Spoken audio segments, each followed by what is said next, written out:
And we are live. Well, I guess I'll just start out. There's nobody in here, but I'll start out with saying I made it to 10,000 subscribers, which was very exciting. I honestly didn't think that would happen for a little while, so I was pretty stoked when that happened. It was like last week. And then I think the video that really like did it was the cinema camera breakdown. I got like over 2,000 subscribers just from that video, which was great. Then as far as updates go with the channel, I'm still going to be making some first AC videos and things like that. And I'm working on some ideas for some cinematography videos. But with the first AC videos, I'm still have to get like into like Panavision again. So it's going to take a minute to do that.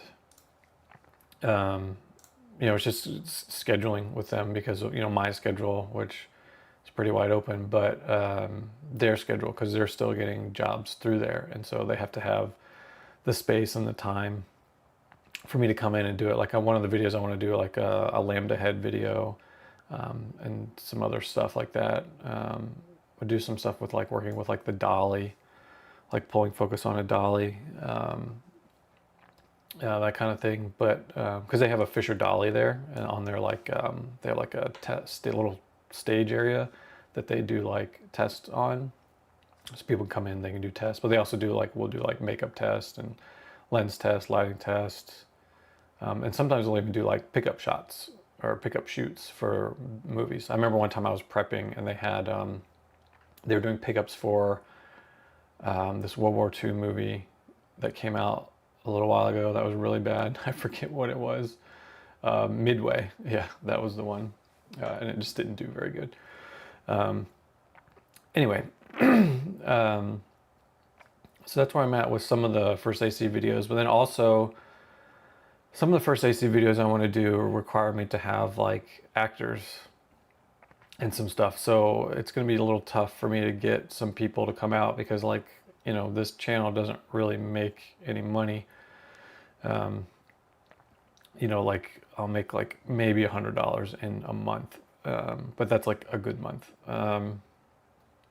So I'm just got to figure out how I'm going to get some like actors, at least 2 actors, because there's a video I want to do.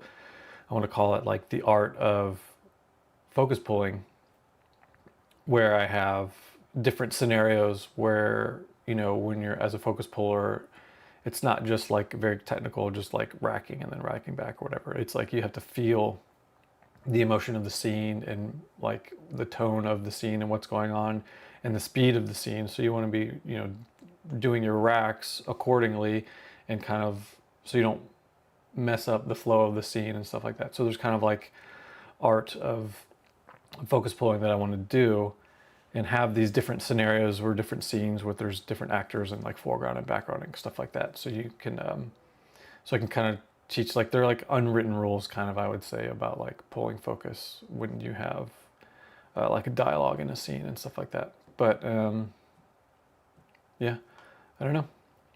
We'll see. And I'll need a good space for that. I probably should do that at Media Box, which would be good. But anyway, Alonzo, what's up, man?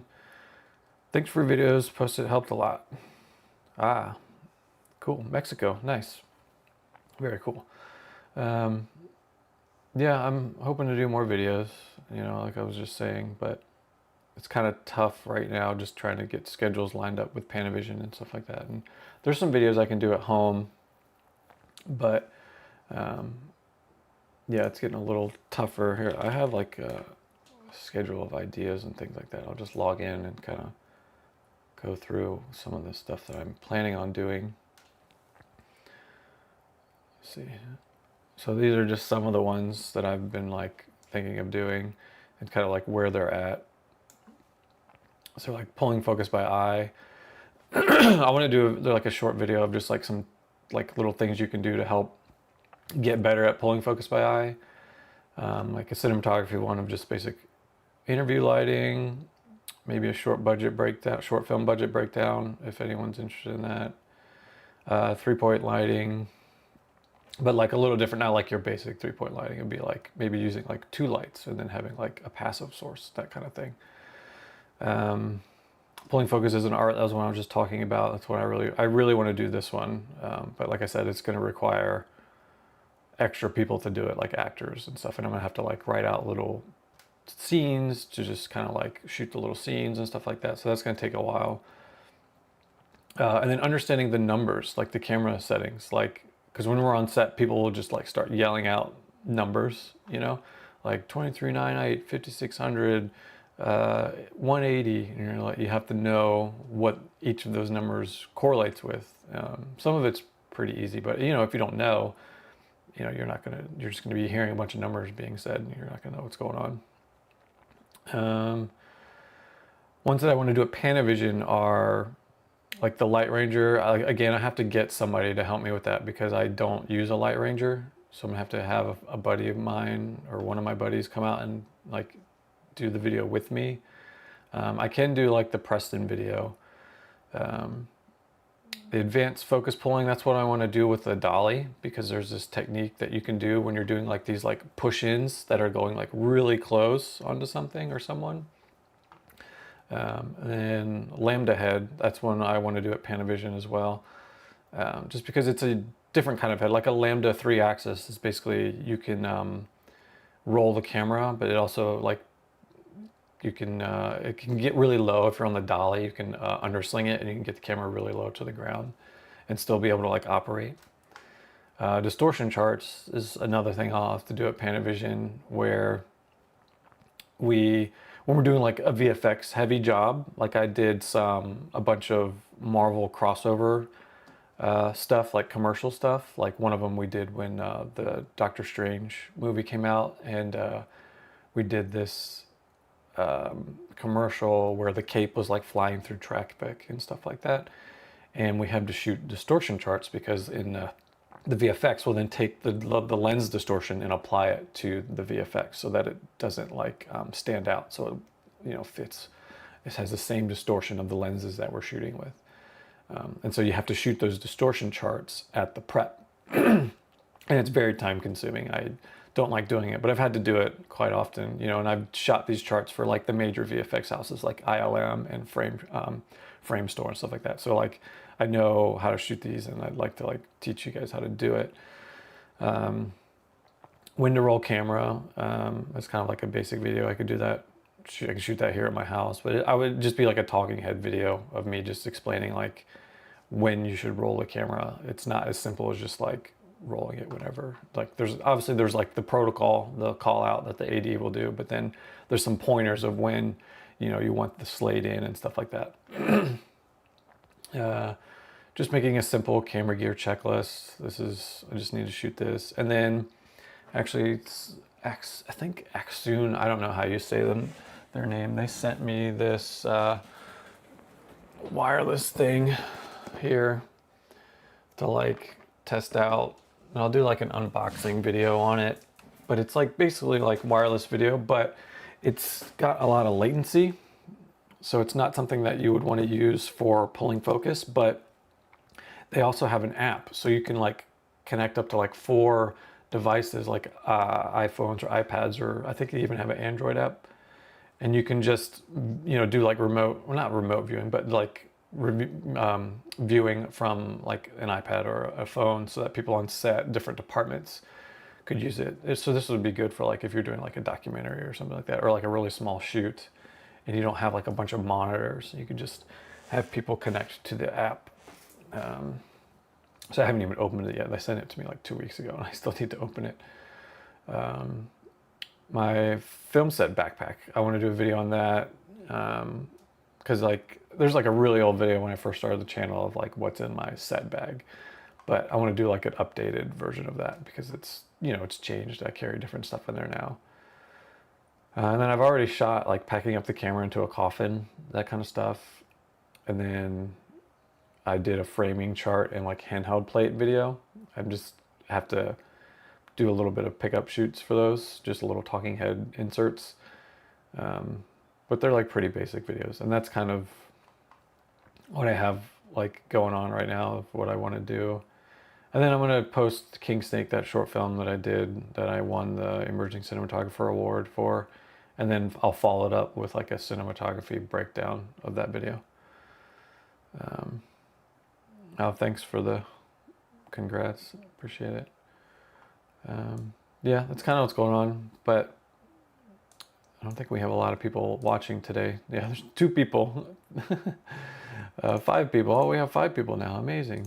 Last time it did a lot better. But yeah, I guess we can, like, if anyone has any questions, I'll answer questions. I don't really have a lot planned for this stream. I just wanted to get on and give a little quick update, and then just let people ask any kind of questions they had about, first day seeing, cinematography, filmmaking in general.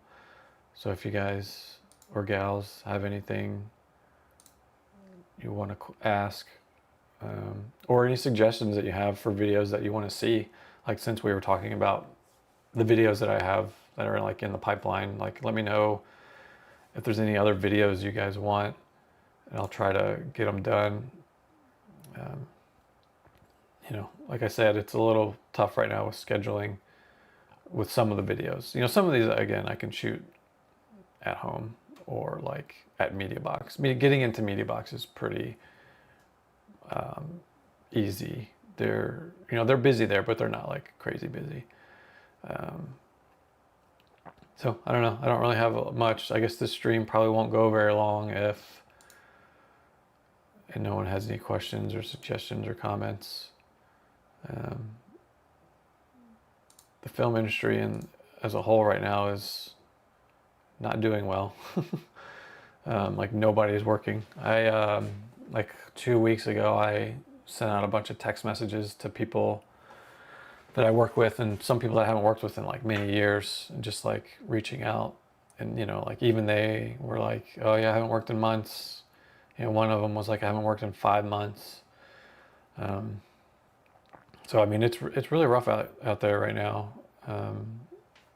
So hopefully the new incentives that California is trying to do will bring some more work back, and we just need companies spending more money on commercials, because that's mostly what I work on is commercials. But I would love to get on a TV show or a movie, but it's just, a lot of the people that I work with do commercials.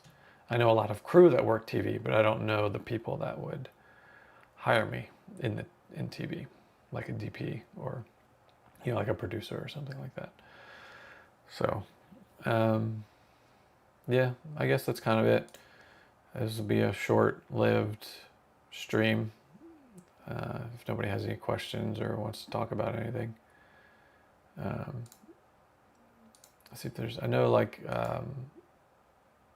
the new Red, I think it's the Komodo, has the Nikon mount on it too, option, instead of just the Canon R mount, which is cool. Just more lens options with that. Big news is like Panavision Panavision Hollywood is shutting down. They've been around for a long time. I used to go there all the time when I was first starting out, because the Hollywood was more for like smaller shoots, like music videos and like lower budget commercials and stuff like that, or just in commercials in general. Because Woodland Hills, their main office, their main location, was mostly used for like TV shows and movies, and they would get some commercials that would come through there, but most of like the smaller stuff would go through Hollywood. And I did a lot of music videos when I was first starting out, and so we were at Panavision Hollywood prepping all the time. I really liked Panavision Hollywood. It was nice. I used to like we would prep, and then like we would walk. There's this good burger place just down the road, and we would walk every time for lunch to the burger place or something and grab lunch and some beers.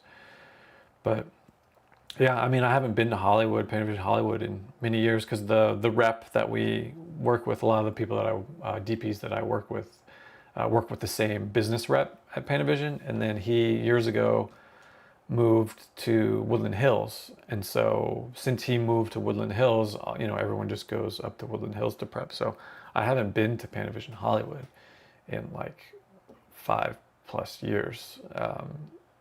So easily more than that, probably like 8 years or more or something. Whenever, I can't remember when he moved to Woodland Hills, but it was a while ago. Hey Tyler, good morning. How's it going? Thanks for tuning in. Um, yeah, so it's a real bummer. I mean, it's like an end of an era that Panavision Hollywood is closing, and they have their program there. They're like camera. What do they call it? Their internship program there. You know, it was a paid internship program. So you would start out, it was like a 2-year program. And so a lot of people, a lot of assistants that I, like second ACs, came up through that. That's how I met some of the second ACs that I know and work with now. Is, you know, I would be going in and prepping at Hollywood, and they would be the floor prep tech. And so that's how they would meet people, and then they would get on set and become full ACs after their internship. So the internship program at Hollywood it was 2 years. So you would go in and you would start working in the shipping department in your first year. And then after that, your second year, you would work the floor. You would be a prep tech. And then obviously, you would learn all of the gear. You would meet all of these DPs and ACs and camera operators that would come through. And then you could use that to then get on set and then start working.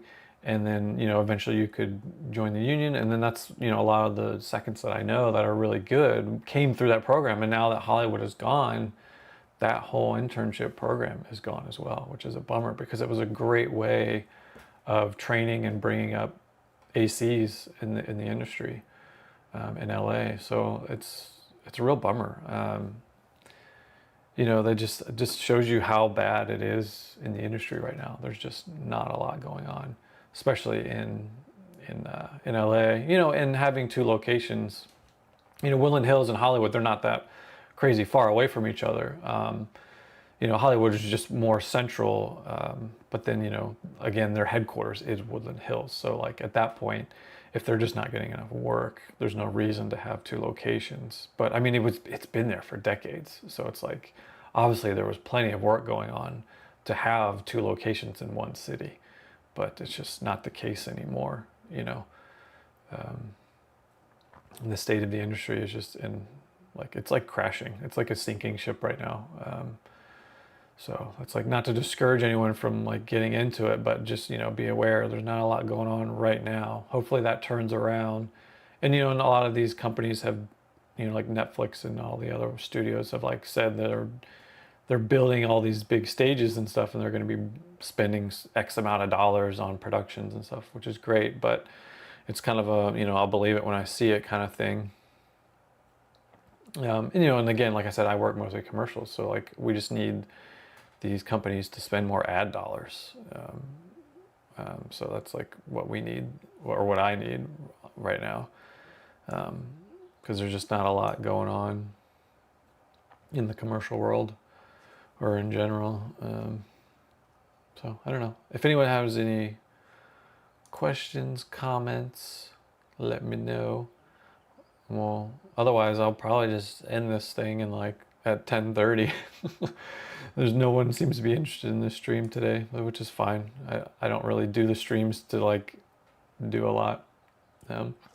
Last time was more focused on like first AC stuff, so I think that's why I got more people. This one's just kind of more of a general live stream. So yeah, that's kind of where we're at. Let's see what else. It's a little late, but the Oscars, I watched part of the Oscars, and I think Conan is probably the best host that we've had in like forever. I haven't watched the Oscars in a little while, but like I've always been a big fan of Conan. So like, he was hilarious. It was so good. It was just like classic Conan, bringing out the weird, like random, like characters and stuff like that. It was great. I had only watched one movie from the Oscars this past year, and it was Dune Part 2.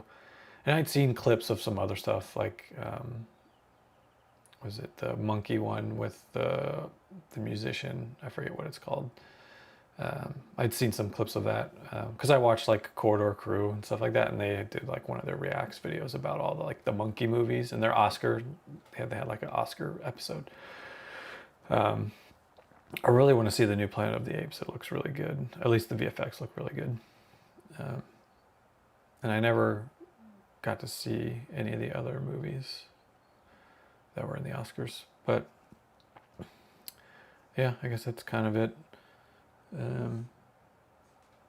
was trying to get some more people to send over some more gear to do videos on, so I could do like more like gear related videos of just like reviews and stuff like that. Oh, new Jurassic Park. Yeah, I'm like obviously a huge fan of Jurassic Park. I'm excited to see it. I still haven't finished the one that just came. I mean, it didn't just come out, but the most recent one, I still haven't finished it. It's hard to finish movies when you have a 2-year-old, but and I never got to see it in a theater. But yeah, I still need to see that one, and I want to see the new one just because I always like Jurassic Park. I'll always see the new one. And I wanted to see Nosferatu, but I never got to see that in the theater either. I was really excited about that. I'm a fan of that director. Like I love The Witch. That's like one of my favorite horror movies. So good.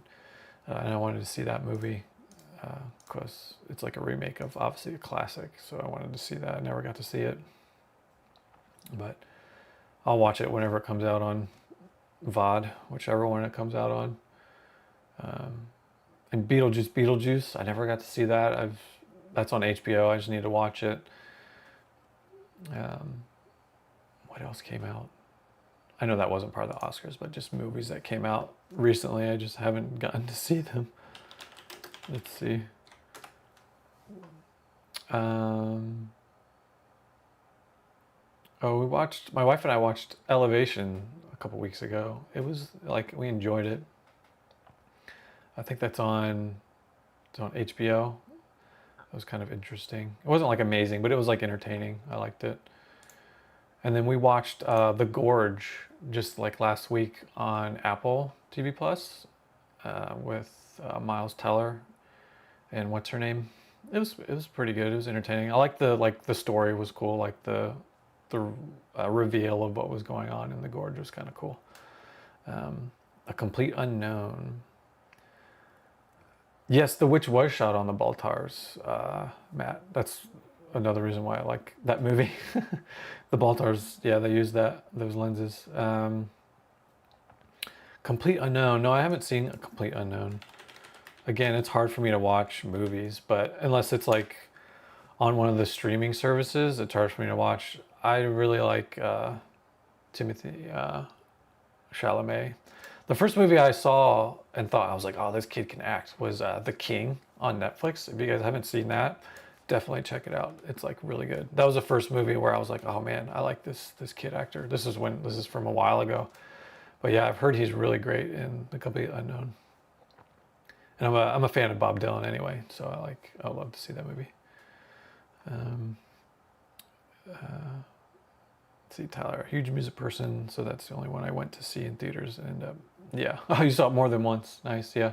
Yeah, I've heard it's amazing. I really want to see it. Let's see, what were the movies? Let's do the best picture nominees for 2020. See, Anora, I haven't seen it. Emilio Perez, I've heard there's so much controversy about that. I don't really have any interest in seeing it. I didn't even realize it was a musical until like people started talking about it. Conclave, I've heard was really good. Substance, I don't care about Wicked. The Brutalist was apparently pretty good. Yeah. There's a lot of good movies that came out last year, but I just didn't get to see them. The only one I really wanted to see was Dune Part 2, so I actually went to the theater. I think I went by myself to go see it, because I really wanted to see it. Let's see. Yeah, and then what's coming up? Movies 2025. Let's see what movies are coming. Don't care about any of the Marvel stuff. Let's see, what else is there? Or movies coming up.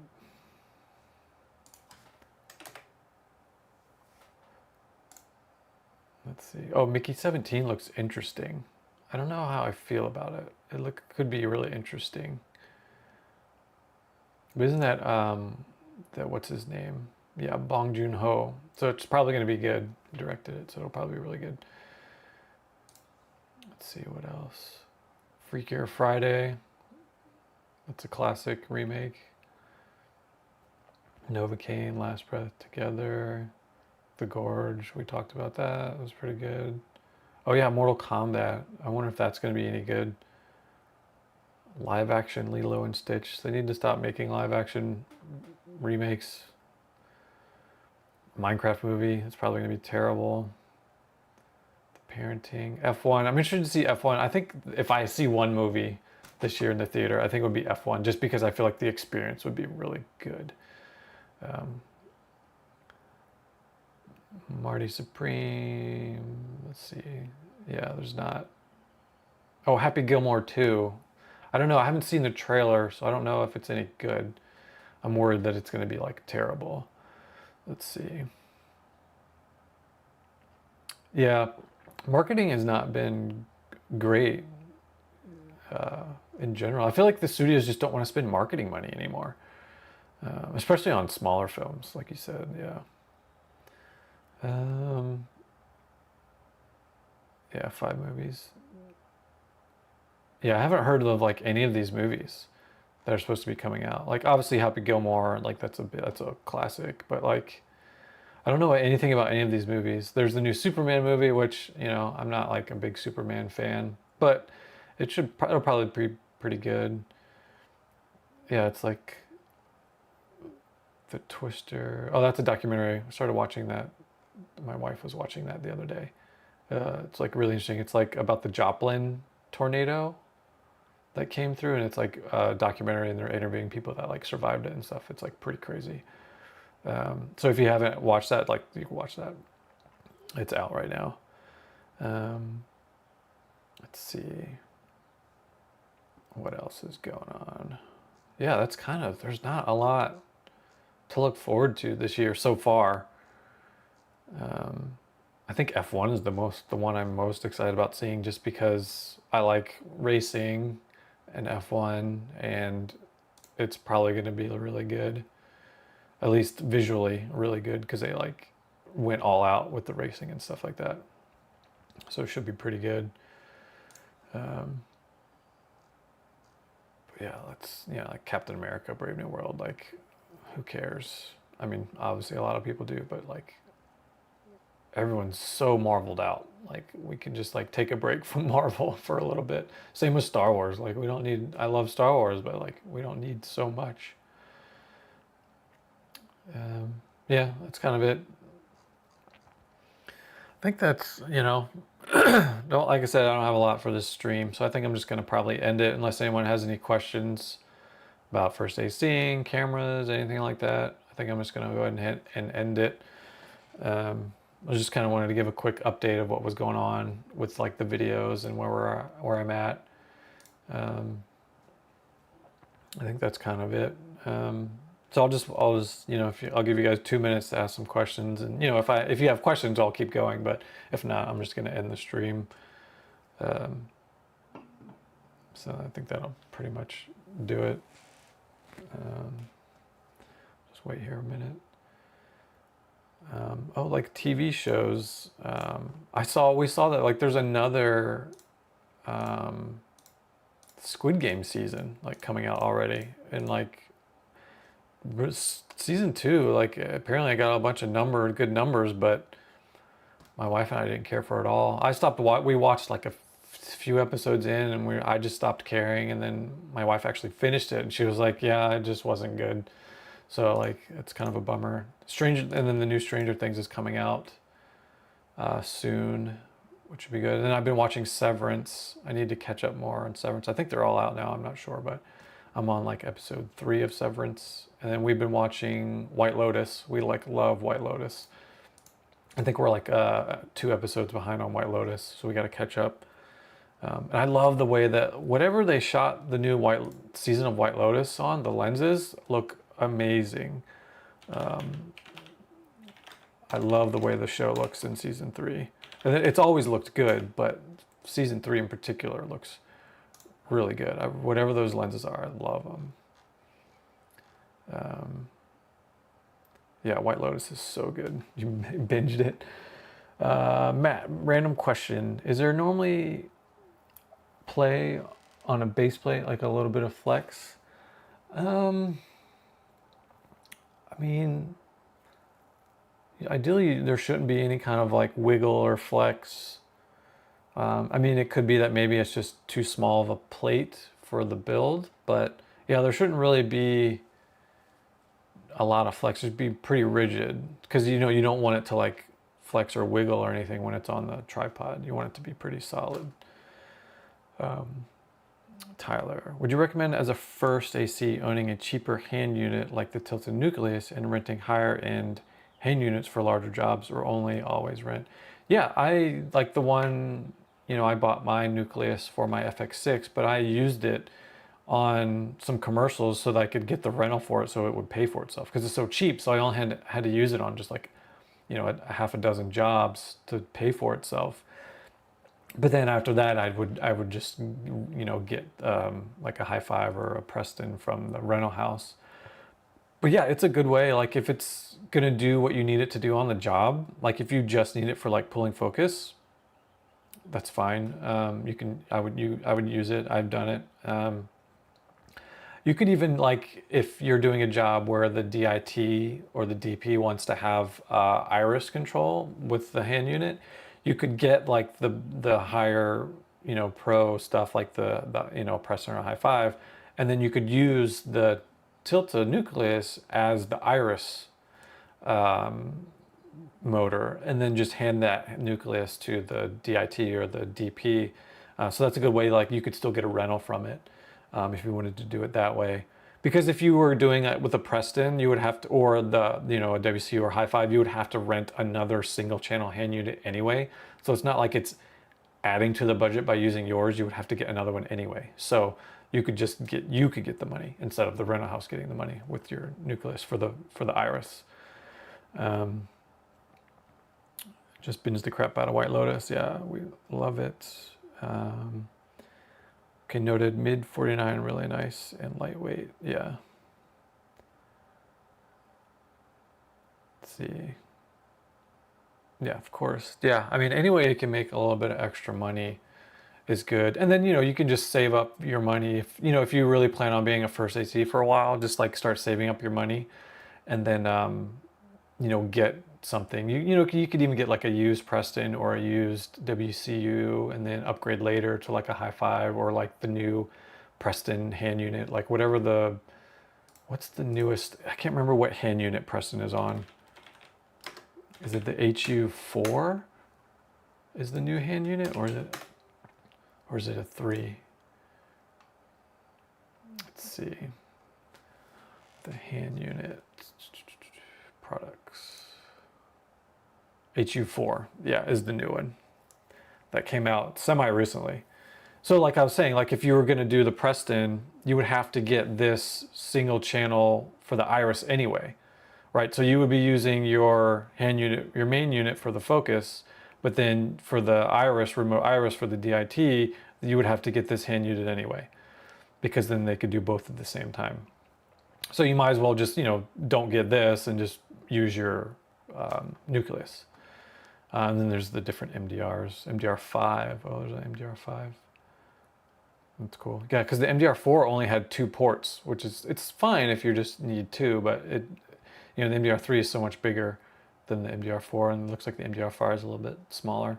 And then we have the Light Ranger stuff and the Micro Forces. Still, I wish they would update their motors, man. Their motors are just so outdated. Like, that's why I love the DM5 is small, but you can't switch the gear to the other side. That's why I love the C-motion motors for the High 5 and the WCU, is being able to switch that gear to the other side. It just makes life so much easier. Let's see. Matt, is there anything you've changed your mind about lately, like a piece of equipment you used to dislike? I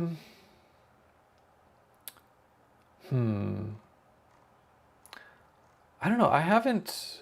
I think my mind has been slowly changing about like the Light Ranger or like the focus bug stuff because I don't use them. I never really wanted to use them because they've been out for a while now, and when I was still, pulling focus on the regular, I just never really wanted to use them. But I definitely see where they can be useful. My problem, not my, I mean, my problem with them is that first ACs, even like the veteran first ACs, like become too dependent on them, and they like freak out when they can't have one or they can't if theirs is not working correctly, and they basically like can't do their job anymore if they don't have it, which I think is a problem. Like I think you should be able to still pull focus without a Light Ranger. Most of the time they're going to be able to get one. Like getting one is not a problem. They'll either own it or they'll easily be able to get one in a rental. But I don't know. It's just something that I've like kind of like purposely stayed away from because I didn't want to get too dependent on it. But I am like more open to like using it now. Like if I got on like a TV show or something, I would definitely like do it. Or like a big movie that was going to be shooting for like months, I would definitely probably do it just because they would add some convenience to it, to like just like snapping to the slate and stuff like that, or like helping me do like quick adjustments or some things like that. Let's see, Tyler. The new Teradek RT5 looks nice. I wonder how that compares to the High Five or Preston. Yeah, I haven't. I have. I know a first AC that uses the RT. Let's see. I've never used one, honestly. I haven't used one, so I can't really say too much about them. Let's see, where's their wireless lens control? Teradek RT. Oh yeah, it looks nice. This is the new one, yeah, that looks really nice. Definitely compared to like the Control 3. Yeah, that's a nice hand unit. It's about the same price as a High Five, maybe a little bit cheaper. I think the High Five is like around 5,000. I forget exactly the price. I got the motors, MDR. Yeah, I mean, I'm not hating on it. I mean, like I said, I know First AC that has one and uses it. There's a couple First that I know that have the RT system, which is cool. Yeah, maybe I'll try to see if I can. That's the thing, is like the rental houses don't really have them. I think that's the thing, is like that would have to be something that like you bought, because I don't know that like rental houses really have them that much. Maybe some smaller boutique houses might have them, but like the bigger ones might not have them because they're going to have like Prestons and the Aries, especially Prestons, because Prestons have been around for so long and they've been so reliable for so long, and they've had them for a while and they've paid them off. So it's like any rental they get on these Prestons is just pure profit. So there's no reason for these, rental houses to go out and buy these brand new systems if what they have is still really good. So this is something that like you're going to want to, that you would buy to use it. And then obviously you would get your rental from it, but it would be harder, I feel like, to get it from a rental house. What would you do for a 16 millimeter project with a lot of improvisational Steadicam? Is a Cinetape a must-have? The video tap is unusable. 100%. If I was, when I do pull focus on film, it's been a little while, but when I do, I would get a Cinetape, because especially if you don't have the video tab. I remember, I don't think this was the last time that I pulled focus, but I remember I pulled focus for a friend when he was at, when he was still in school at AFI, and they do a film project as one of their projects in their curriculum, and they did a 35 millimeter project, and I came out for him as like a favor to do it, and the video tap on that camera didn't work, so I had a Cinetape, and it reads out, obviously it reads out on the Cinetape itself, but then also it'll read out onto your Preston. It'll tell you what it's what feed it's at, and that I would use that as a reference. And I was also always near the camera. Like I didn't have a monitor, so I was just so I would just be there with my hand unit, and I would be next to the camera, or I would be like to the side of the camera so that I could see the distance between this camera and the subject. Some of the shots we were in like a small convenience store, and there wasn't anywhere for me to see from the side view of where the camera was and the subject was. So I would just be right over the shoulder of the camera operator, which was my friend. He was operating it himself. And so I was just over him, and I was, doing it by eye, but then also using that Cinetape as a reference, because like it can be really tough, especially if you can't, like I said, sometimes I couldn't see the subject at all. So sometimes I was relying just on that Cinetape in, short moments. So definitely, like if you're going to be even 16 mil, because if the video tap doesn't work, definitely get a Cinetape. And if you can, use the, I mean, you could, I guess a Light Ranger, I'm not sure, because a Light Ranger has that overlay. So I'm sure it sends information to your hand unit. I just don't know, like again, like I've never used one. So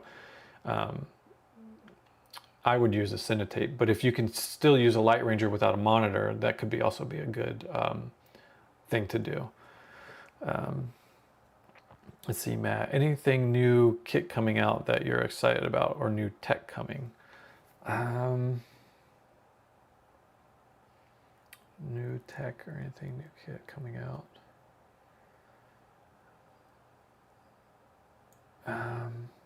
Not that I can think of. I am excited about just like LED lighting getting cheaper, because I would like to buy like a couple lights, small lights, so I can do like interview stuff, like an interview setup.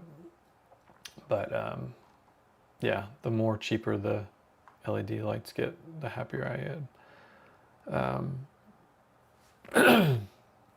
Recently worked on a no rate passion project and wasn't told about Steadicam until I saw the call sheet. Oh yeah, that's rough. Yeah. It was rough. Basically, I had the distance for most of the shots. Yeah. Yeah, I mean, that's what I did back in the days, when Teradek was like still like not very good, when it had like just come out, and it was just like connectivity issues all the time, and signal like just wasn't working very well. It would just randomly drop out. That's what we would do on Steadicam, is we would just get somewhere where we could, pull by eye. And that's what we did for a while, until, the technology got better and more affordable, because and then even then it was sometimes they just wouldn't put it in the budget to get a wireless video. Now it's obviously standard, but then, it would add to the budget considerably. So sometimes they just wouldn't let us get it. So yeah, we would just have to pull by eye, or tap in, with a BNC, which obviously you can't do on Steadicam, but you could do it handheld and like sticks and dolly, obviously, but like you can't do that on Steadicam. The ADC, yeah, I like the aperture stuff. I have one of the little MC Pros that I use for stuff. Like I used it to do, because it has like the different effects in it. So I used it to do like a TV effect on this short film I shot back in the fall. It works pretty well. I really want to get like like a 600 or a 300. Let's see, like they're just so freaking expensive. But it would be to like do interviews and whatnot, and then obviously I could use them on like short films. But like the 600C or the 300X or something. I don't know if I need a 300X. Do they have a 300C? They have a 300D. Oh, see the whole family. Here we go. Yeah, I don't need the color. I would just get like a, what is it? I don't, oh, C, the C is the color, the X is the bicolor. So I would get an X. So like, so to do tungsten and daylight. Yeah, like a 300X and a 600X, I feel like would be pretty good. Like having like two 300Xs and a 600 would be good for like a interview lighting setup. Ideally, it'd be great to have like a 1200, but those are really expensive. Let's see, how much is this? 600. 600s are, oh, they don't even have it on the price on here. Let's go to B&H.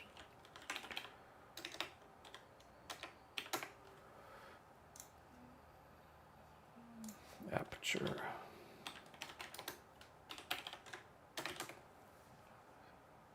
Yeah, see, the 600 is already $2,000, which is crazy. I'm not going to be buying anything anytime soon, especially with the way work is. Let's see. Oh, there's a firmware update. I'll have to check it out. Oh, good. Yeah, because I did find some of the colors was not super great, but if they have, yeah, let's see. The new Blair system in Aperture is exciting. If they come out with 300 equivalent of the 100C, what's the Blair?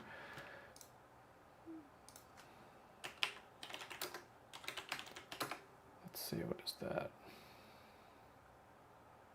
Oh, I see. Let's see.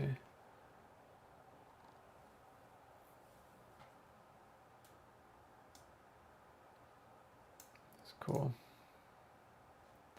What is the Blair system? What is that? Where is that?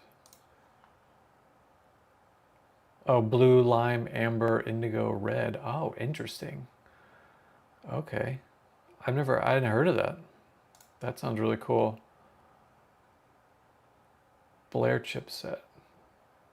So you could probably get like even really more accurate color with it, which is really cool. Yeah, that would be cool. Let's see. I have my first AC gig in April. Any advice for a new guy like me that I should keep in mind while on set? Yeah, always be listening for what the DP wants to do. Like have your ear tuned to their voice. So like if you're busy doing something or talking to someone else and you hear them, you'll like immediately just go to them. Like and even like drop what you're doing. Like if it's not important what you're doing, just go and listen. And you want to be close to them. You want to be next to the camera or close to the camera at all times so that whenever they need to like move it or make any adjustments or do a lens change, you're right there and you can just do it really fast. And then just, try to get marks. Don't wait until they're like ready to shoot to get your marks. Like when they're like lighting and blocking and stuff like that, and maybe maybe they'll have a stand-in, get your marks then. Like if they're like trying to like loosely rehearse the shot and stuff, like that's when you should be getting your marks. Don't wait until they're like, all right, let's shoot, and be like, wait a minute, I need to get marks. Like you should already have your marks. If you don't have one of those disto lasers like this one, this is the cheap one. Like if you don't have one of these, you should probably get one. That'll help you get marks really fast. And then obviously, if you have a hard tape, that can be good too. Let's see what else. Have the lenses close to the camera. If you're in a house somewhere and you can't get your cart in, or if you have a cart, bring the lenses inside. Like don't leave the lenses outside on the cart. Bring the lenses inside, get them close to set, close to the camera. They don't have to be right next to the camera, but have them close somewhere out of the way so that you or the second can go and get them and you're not walking for 2 minutes to go get them and come back and then go back to put the other one. So have the lenses and your filters and your batteries. Have all that stuff in a set bag, like next to the camera or next to the lenses that's out of the way. If you need to get marks, if you weren't, for some whatever reason, weren't able to, just say, hey, I need to get some marks. Like, don't be afraid to speak up. Don't be afraid to ask for an extra stop. If the DP can, they will probably give it to you. But if they're having like a low light issues, if they like, if it's a nighttime thing and they like have already like maxed out their light and they can't close down another stop, then that you just have to kind of deal with it. But if they have it, just ask for it. Don't be afraid to ask for it because you want to get the shot. Otherwise, people are just waiting for you to get the shot, and people will get frustrated pretty quickly. Like actors will get frustrated, director, the DP, So just, not to put pressure on you. There is a lot of pressure as a first, but like, don't be afraid to ask for marks and to ask for another stop, whatever's going to make it easier for you. Let's see. With the Sikonic C800's game-changing over just temple. Yeah, I'm sure. Let's see. Greetings from Italy. Thanks for the videos. You're welcome. Temi? Turney? Sorry. The R and the N look like they're an M. Tyler, it's supposed to be more accurate in colors because they're introducing ultraviolet into the spectrum. Yeah, that sounds really cool. The more accurate the color, the better. I remember I did this one shoot and we had some new, was it Nanlux or was it Nan? There's like two companies named Nanlux and Nan something. I think it was the Nanlux. Yeah. They had some new lights that came out and we were like testing them, and the color actually on them was terrible. But apparently like they sent in a new firmware update on whichever one it was, and it supposedly it fixed it. But yeah, just by having that blare system, I feel like you get so much more accuracy in color, which is pretty cool. Rimek. Not sure if you went over this in your prep series, but for camera that has two SDI ports, like the Alexa Mini, is it standard to route SDI to an onboard, then SDI2 to a transmitter? It kind of doesn't really matter. When it does matter is if someone needs like a clean feed without all the status stuff on it. So typically like on the minis, you can set up SDI2 to be a clone of SDI1, or you can have it clean. So if you need a clean feed, I would do SDI2. And then if you're doing monitoring, you can just go out of SDI1. And sometimes what we'll do, instead of like, you could do your tear deck in through the SDI1, and then your monitor out, you can go to the tear deck out. So you don't always have to go straight to the camera. So you could either do like, the monitor. I would do the monitor into the tear deck instead of the tear deck from the monitor. So I would go, a lot of times what we do is if we, running out of ports because there's only two, is we'll do one in through the tear deck and then go from the tear deck to the monitor. So that's one thing to do. But again, like it doesn't really matter unless you need that clean feed. And then you also need like one that has all the status info. That it doesn't really matter. There's no difference between the two ports in that way. Let's see. Yeah, it's situational. Yeah, totally, Rimek. Yeah, it's kind of just situational. Depends on what you need. There's really no difference, especially like on the regular Mini. I don't know off the top of my head if like the LF and the A35 have like, if they're all like 3G, 60 or 12G SDI, because, but I imagine they would all be the same. But it's basically like if you're just monitoring in 1080, like if you're not going to be using 4K monitoring, it's not going to matter. So it just kind of all depends on what you're doing. Yeah, because sometimes we'll have multiple monitors on the cameras, and so we'll just go out of different areas, like the tear deck or something. But you just have to remember, like if you turn off your tear deck, you're going to lose video to your monitor. So, whenever you cycle, like if you need to cycle the transmitter because you need to reset the signal, you'll lose the input from your, to your monitor. But, obviously you'll just turn it back on because you need both anyway, right? So it doesn't really matter. Let's see.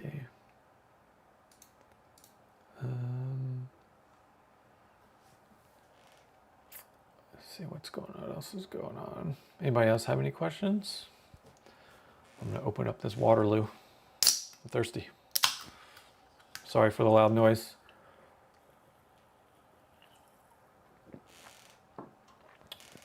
Oh yeah, and with these distos, there's ones that people get that are really expensive. Like there's like Leica ones, like Leica the camera company, but there's different divisions of Leica. Obviously there's Leica camera, and then there's like Leica optics and all this other stuff.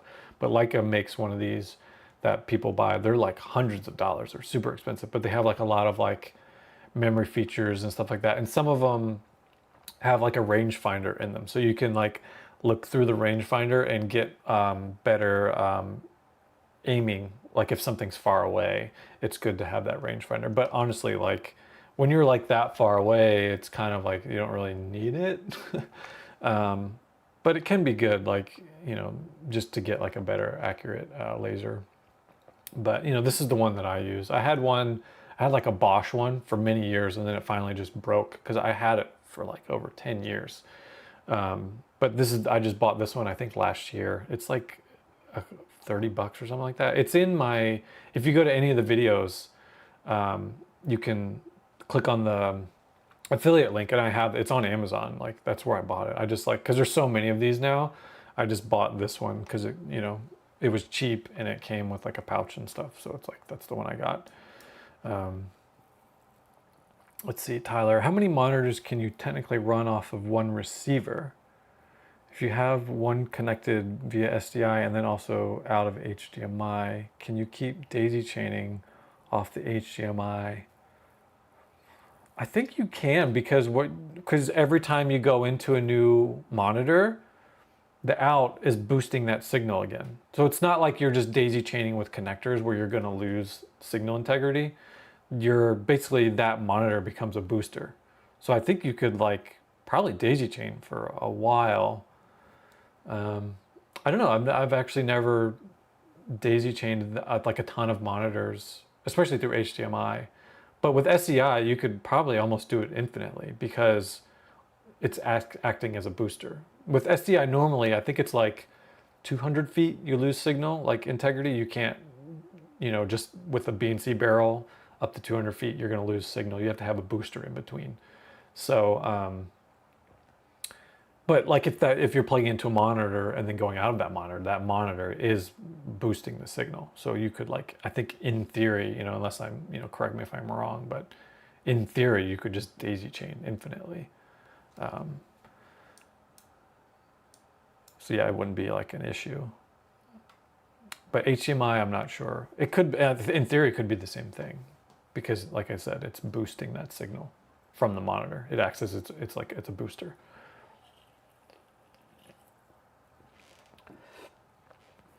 But a lot of times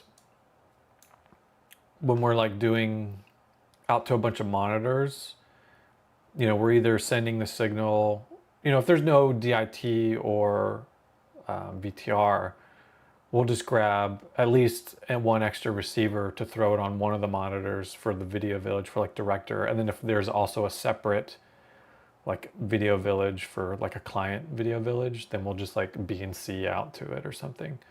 And then if we do have DIT and VTR, VTR has they hardline their monitors. They have like a hardline cable because it's, it's because they can go like longer distances and then without having to worry about wireless signal.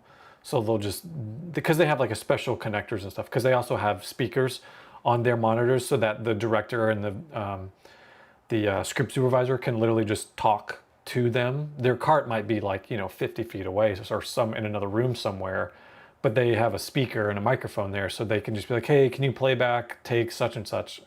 And then they can talk back to them. They'd be like, okay, let me know. Okay, here it comes. And then they can like play it. They don't have to worry about using radios and stuff like that. And of course, their setup will boost any kind of signal, and it can do it for long distances and stuff like that.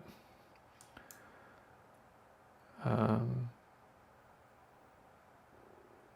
many monitors can you technically run off ones? Yeah, it's kind of it.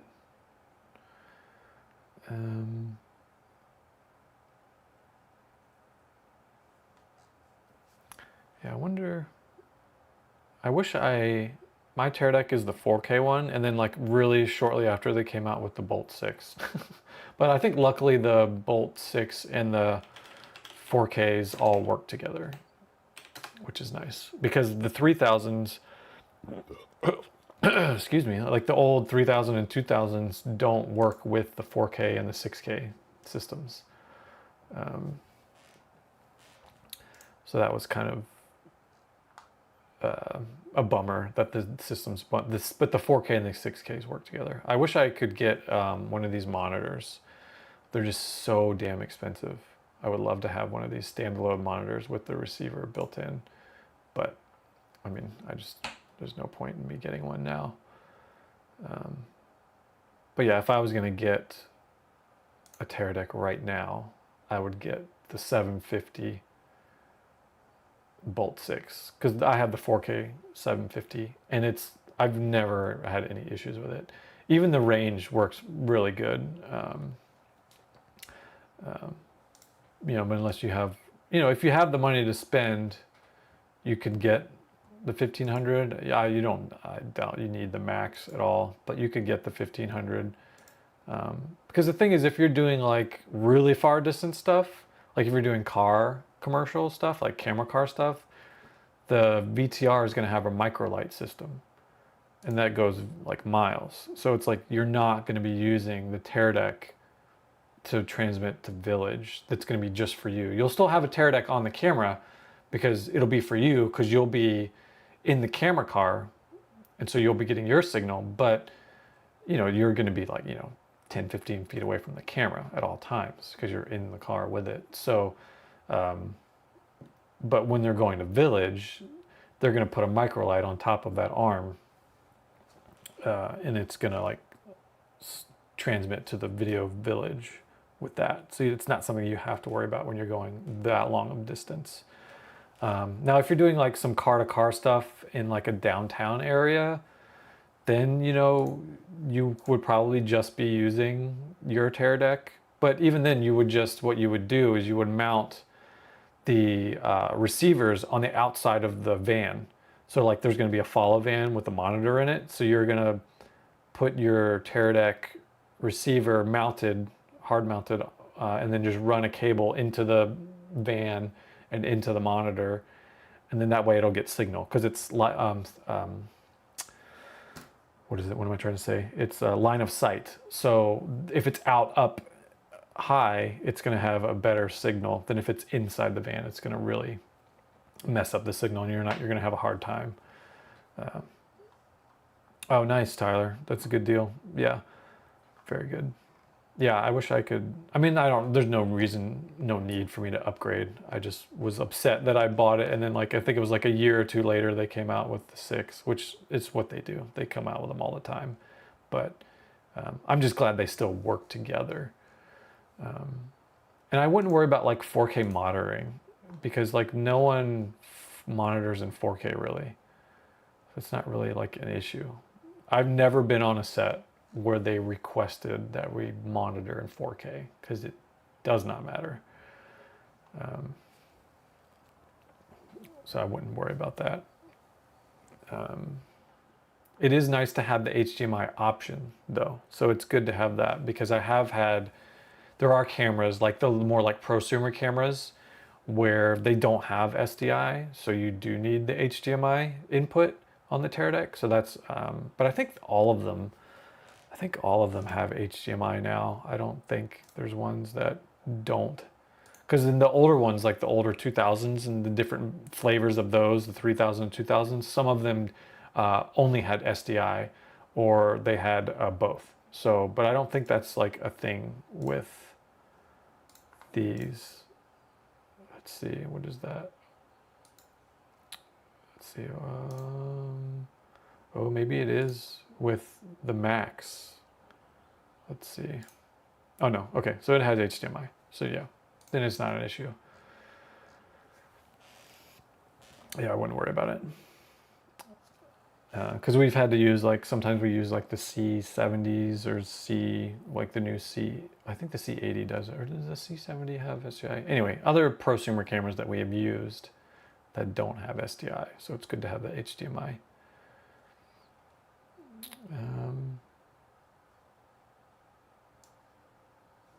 Yeah, it's kind of it.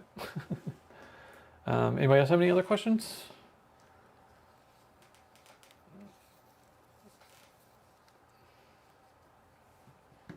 Let's see. can I think of to talk of on the top of my head? Oh, one thing I haven't like talked about is on any of the videos is the surveillance headsets. So like there's like some surveillance headsets that are better than others, and I can't remember which ones are the good ones. That's why I haven't talked about it too much, because I want to find out, because I have one and don't remember what the brand on it is. But you want to get the molded earpieces. So like these, I have the pink ones, and they come in different sizes. So I think you can get like packs that have like the 3 different sizes. There's like a large, medium, and small. And I think my ear's a medium, and it's way better than these little plugs. These are terrible because they go in and they plug your ear up and you can't hear anything other than the Walkie. So like if you don't have your surveillance, there are some that come with these ear molds too. So like just go on Amazon and try to find, like, they're not super expensive, like $25, $30, like this one here. And some of them, like a lot of them will come with this, but there are other ones that will come with the molded ones. So I would get one of those. Or if you can't find one, just buy the molds separately. Yeah, see, a lot of these don't even come with them. I remember looking before, oh yeah, like this one does. But I don't know if this is a good one. So like, I need to figure out which one I have. Let me see, I have my backpack right here. Let me see if I can see. So here's mine, it's all tangled. And I have, there's this AC lady that makes like custom, like, I don't know if you can see, it's like, it's all out of focus, but she has different colors and stuff for the tubes. Let's see, this one is brand, and I bought this headset from her because it's like the better one. Because there's the way the wiring is on them is different too. So like some people get those like cable things and wrap them, so it's just like one thing that goes, and it just goes down the back of your shirt. Yeah, this thing doesn't even have a brand on it, but I like this one better because it's the 2. Oh man, yeah, there's no branding anywhere on it. It's kind of crazy. Yeah, I need to find out which one this is so I can recommend it and add it to my affiliate list, because it's, like I said, there's ones that are just not good. And you have to make sure that's the ones that fit with the Motorola walkies, because those are the standard walkies that everyone uses on sets. Let's see. Here, I'll show again. I didn't have the main camera up, but yeah, she has these different colored tubes for them.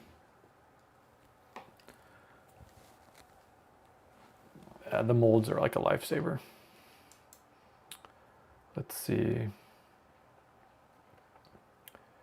Yeah, you can still, like Tyler's saying, you can hear people. Like it's like there's nothing in your ear. So you can just have a normal conversation, and then when the walkie goes, you can hear it clearly, and you can also hear people talking to you clearly. It's like a game changer. I highly recommend. If you don't have them, get them. Like they're 100% worth it. Yeah, definitely Rimac for sure.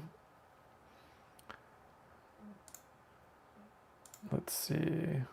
Yeah, they're way more comfortable. They won't hurt your ears over a long period of time, because you're wearing it all day, 12 hours or more. So like it won't hurt your ears. But you have to make sure you're wearing the right size, because if you have the wrong size, it can hurt your ear. So get one that has the 3 different sizes. Let's see. Miguel, hey, I'm a Portuguese Steadicam operator and also AC. Tell us a little more about what it's like for you to work with these annoying the Steadicam guys. Yeah, I like Steadicam guys. It's actually been a little while since I've worked with Steadicam. I'm sure you may know, because a lot of people like to use gimbals now. But there's times when you need Steadicam and times when you use gimbals, and people don't realize that, and they try to use gimbals on Steadicam shots. Which is very frustrating. But yeah, I like working with Steadicam guys.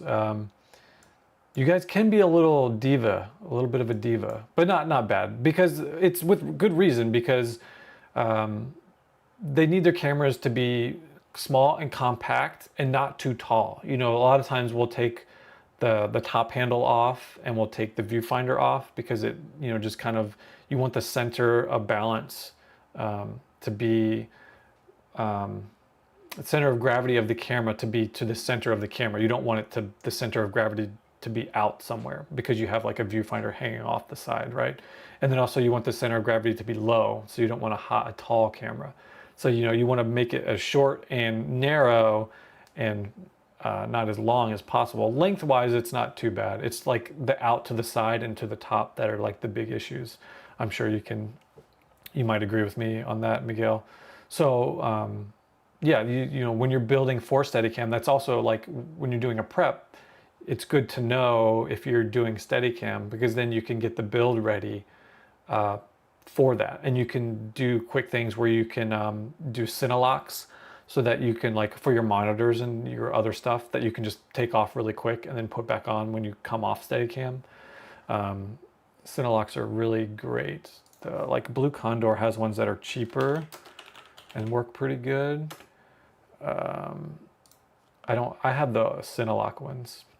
They're expensive, like these right here. So these are good. With the mini lock quick release, I can't click it. Why won't it let me click it? There we go. These things.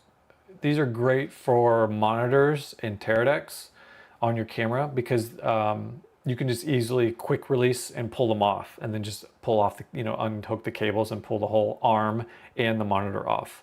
And then you know, if you're going on Steadicam, you would take it off, and then when you're done doing Steadicam, you just slap it back on. So I highly recommend getting some of those. And rental houses have them. You don't have to own them. It's nice to own them, but you know, these are cheaper, way cheaper. The Cinelock ones are like $100, or at least they used to be. So the Blue Condor ones are way cheaper. These are $30.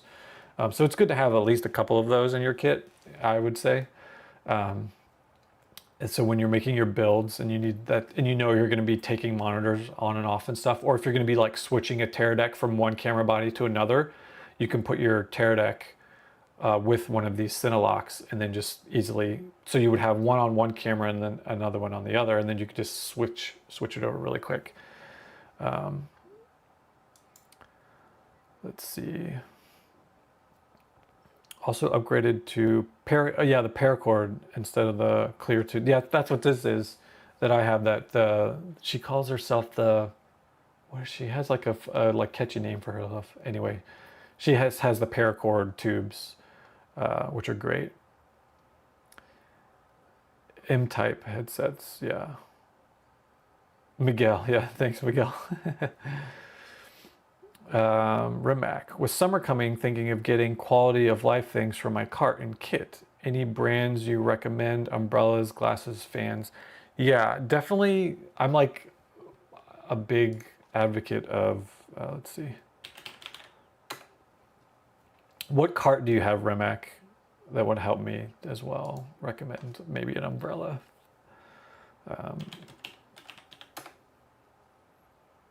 If you have a cart and you don't have one of these, you need to get one or two.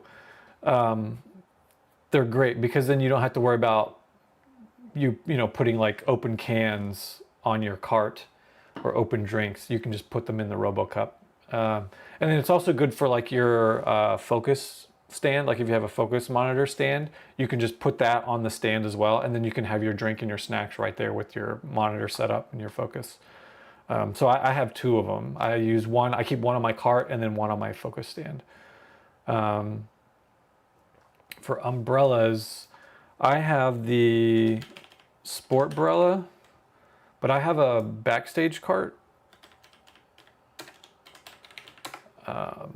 Let's see. So like these umbrellas are really good. There's an 8-foot one and a 9-foot one. I would get the 9-foot because it'll cover most of the cart with the 9. Like here's the XL. That's pretty. But the problem is you might have to get some straps or something to connect it to your cart. So like what I do is I have these like pull straps.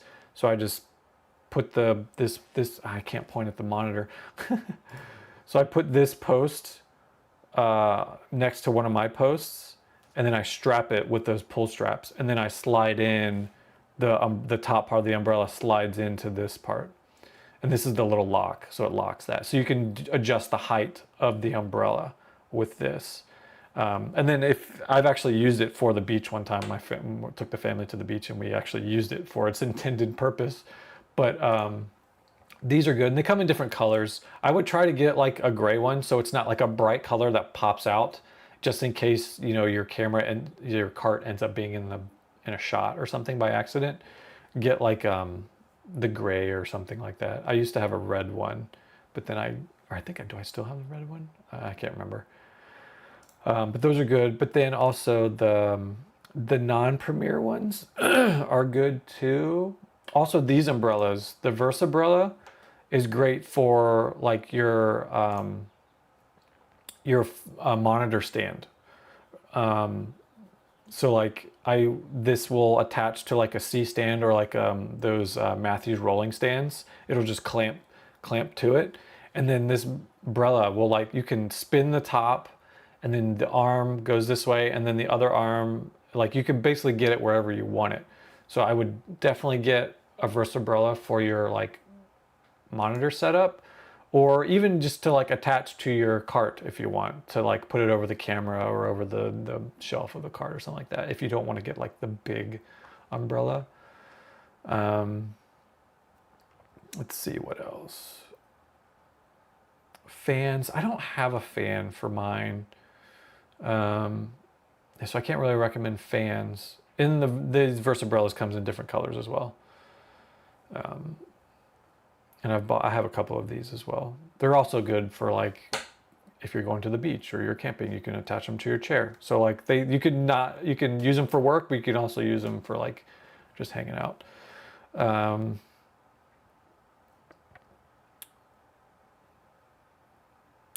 Let's see.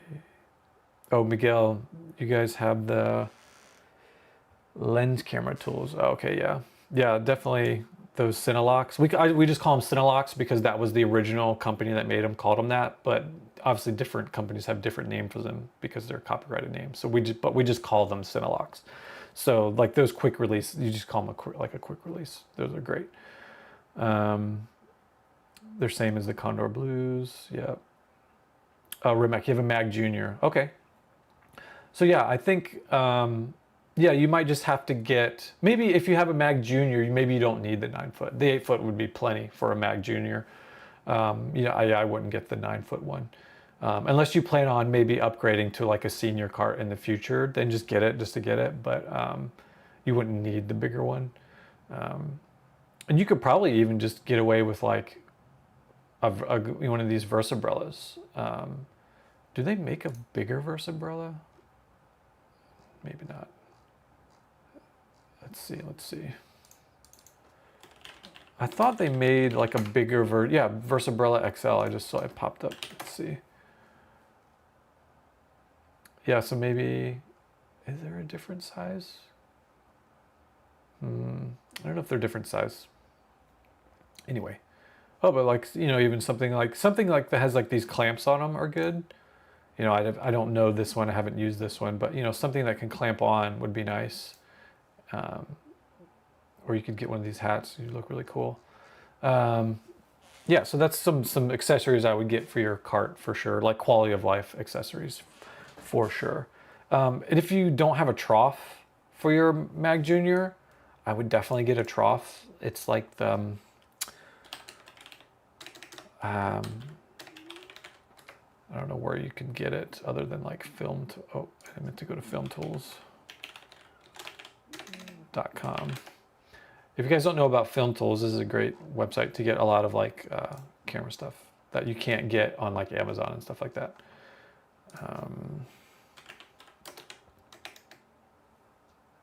Yeah, so they have like the extension. Oh, right here.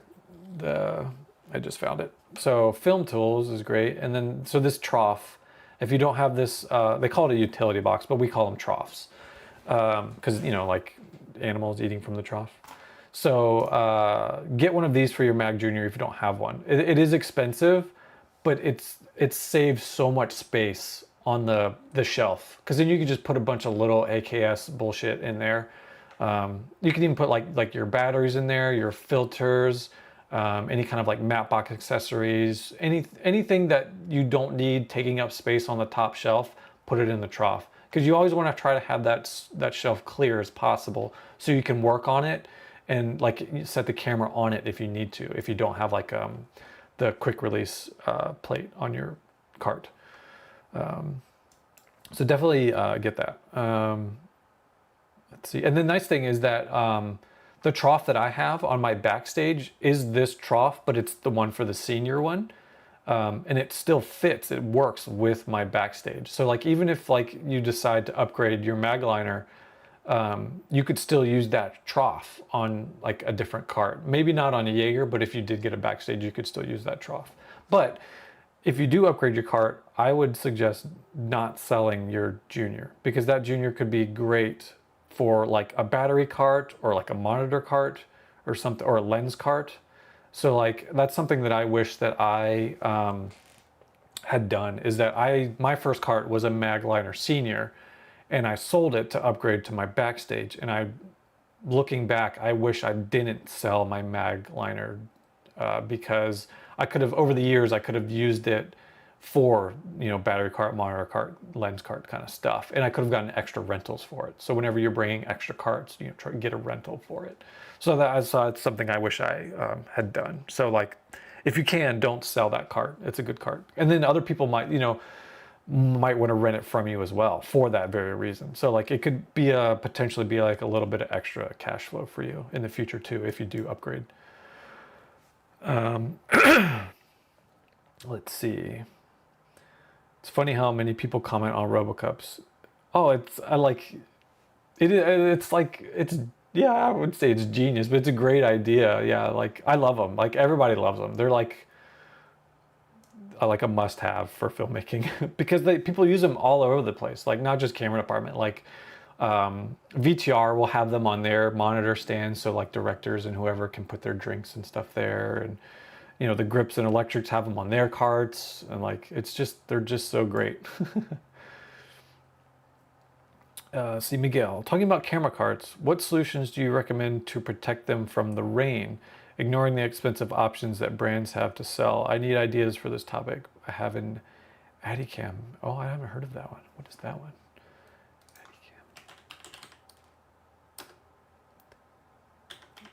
But they're oh, okay, these are cool. I haven't heard of these. There's so many carts now. It's crazy. They're like, when I was starting out, there was like Magliners and Jaegers, and then Backstages came out before I upgraded. And then now there's like Innovative, and then there's this new company that the son of the Jaeger, he started his own company, and they're like a hybrid of like Innovative and Jaegers, and like there's just so many cart companies out there now, and like other companies are making them, like I think like what is it? One of the camera companies is making them now too. Anyway, okay, this is cool. What we use for rain protection is, oh shoot, I have them downstairs. What are they called? I'm back at Film Tools now, but let's see. Oh shoot, what do we call them? I'm like having a brain fart. Let's just type rain cover. No, baguettes. There it is. These. So these are what we use. They're like giant, clear, like thick plastic bags. And you can see from the picture, they will cover like a whole cart. They'll cover like senior sized carts. And it's just a giant plastic rectangle bag that just goes right over the cart. You know, it's good for like just covering it and you will have to like lift it and get under in it. if you're like out in the rain. But you would ideally, I would hope you would want to have like a pop-up tent. But if you don't, like this is the good way to do it. You'll just have to like get under in the bag to get something off the cart, which is, it's not a big deal. But this is what I would get, Miguel, is get baguettes.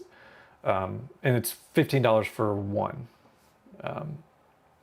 This is a small one. I would just make sure you get, if there's different sizes, just make sure you get one that was big enough for your cart.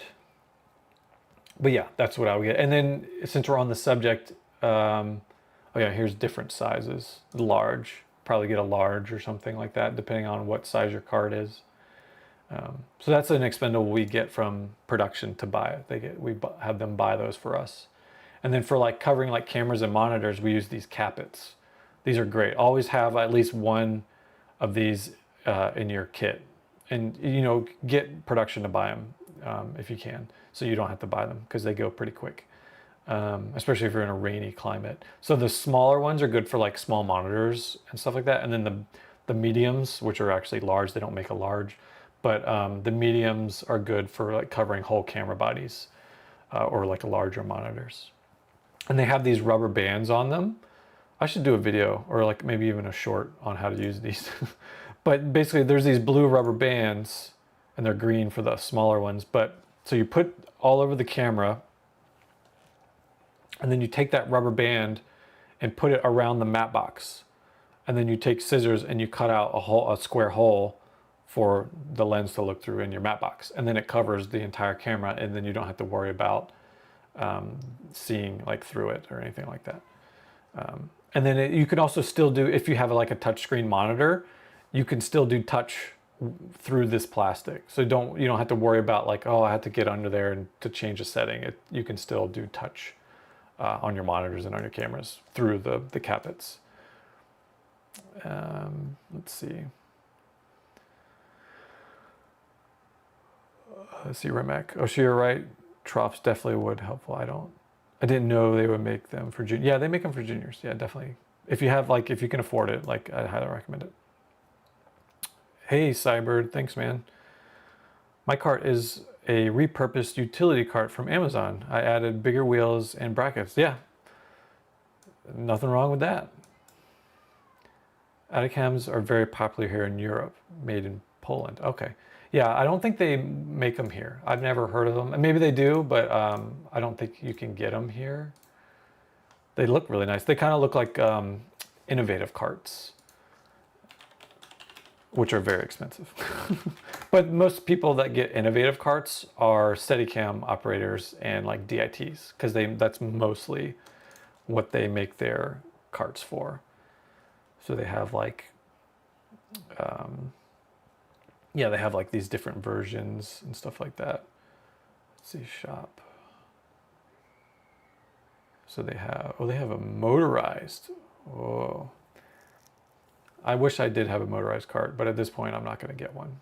It's $12,000. Jeez, that's crazy. Yeah, anyway, innovatives are very expensive. You don't need an innovative unless you're a DIT or like a Steadicam operator. Oh, look, they even sell RoboCups on their website. That's funny. Let's see. What camera are you using now for your stream? Oh, I'm using a Fuji X-T3, but I have my Leica R Prime on it. I have the 28mm on it.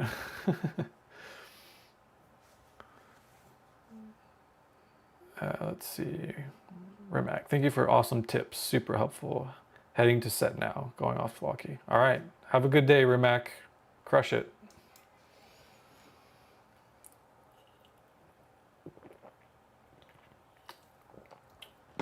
All right, let's see. 2,200 euros with the Steadicam accessories included. Yeah. So the backstage cart, when I bought it, let's see.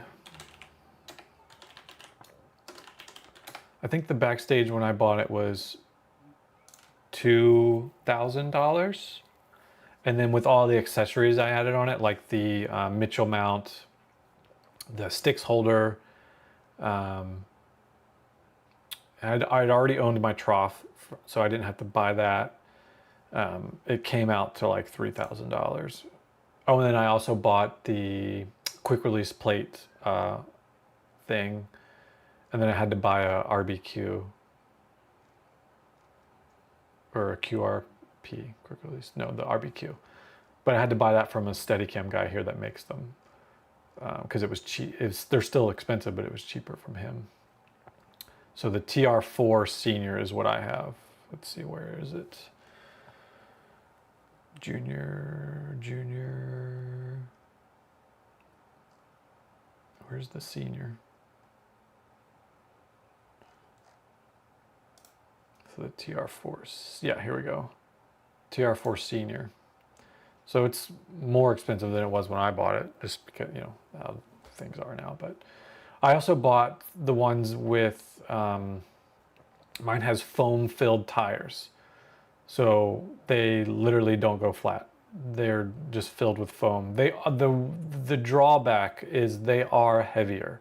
So my cart is a little bit heavier to push, but I've never ever had to worry about getting a flat tire, which is great. So that was a little bit extra as well. But yeah, it was expensive. So I think like even the accessories are probably expensive again now too. But yeah, I bought, so let's see. Yeah, so this one has the sticks holder. So I have that stick holder, and it has a little baby pin on the top. And then I have this quick release plate like thing. So this plate, you can't really, it allows you to put RBQ on it. You can't attach any, like a camera to this. I mean, you could, but you would have to screw it every time, which defeats the purpose.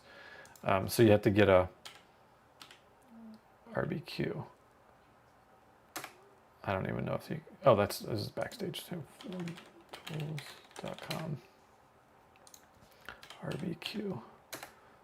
This plate. So you have to get one of these to put on that plate. So then you can just quick release and put it in. Because this is the same one that is standard for the quick release plates, the larger quick release plates that we use. These are much more affordable. Because Shape wasn't around when I had my cart, when I bought my cart and stuff. So I had to buy this plate from a Steadicam guy in town that makes them. And it was like $600. But he had different colors as well. He had like black, red, blue, and I bought a red one just because it matched with the other accessories on the cart. So I bought a red one. Let's see. Any idea why carts are so expensive? Considering what I built from parts on Amazon, it's really strong, takes a lot of weight, nice wheels. Yeah, I think because they're like aluminum, so they're all aluminum. The rods are aluminum, and then the wheels are like better wheels. I'm sure your wheels are probably very good too, but they're the higher quality wheels, which I'm sure you probably paid. That was probably where you paid a lot of your money, was for your wheels. Yeah, and like I feel like, I mean, they're really durable. Like my cart is like banged up. It's even like slightly bent in some places because it's been banged up so bad. But I've had it for 10 years and it's still going strong. Like there's nothing wrong with it. But I think also part of it is just, it's the film tax, like with weddings, everything, if it's for a wedding, just triple the price. You know what I mean? I think it's because it's for filmmaking. They're not selling, millions of units of these things. They're probably selling, thousands or tens of thousands of them. So they have to raise the price to make it worth it to manufacture. So that's part of the reason why film stuff in general cost more than if it was like for just like a regular consumer item. Let's see. Unfortunately, there's a lot of things that you use in the US that are difficult and very expensive to buy here in Europe. Yeah, I'm sure. Yeah, unfortunately. And it's vice versa. I'm sure if we were trying to buy something like that cart, I'm sure it'd be super expensive to get it imported. Yeah, it's just kind of how it is, especially now. let's see, it's a big dilemma that I feel regarding many accessories for Steadicam. Oh yeah, because a lot of that stuff is just made here, isn't it, Miguel? Is there not a lot of big, well, maybe not big, but is there not many like Steadicam companies out there, I guess? Because I guess, yeah, most of the main ones are here. Or maybe, yeah, I'm not sure. Yeah, that's tough to get the parts.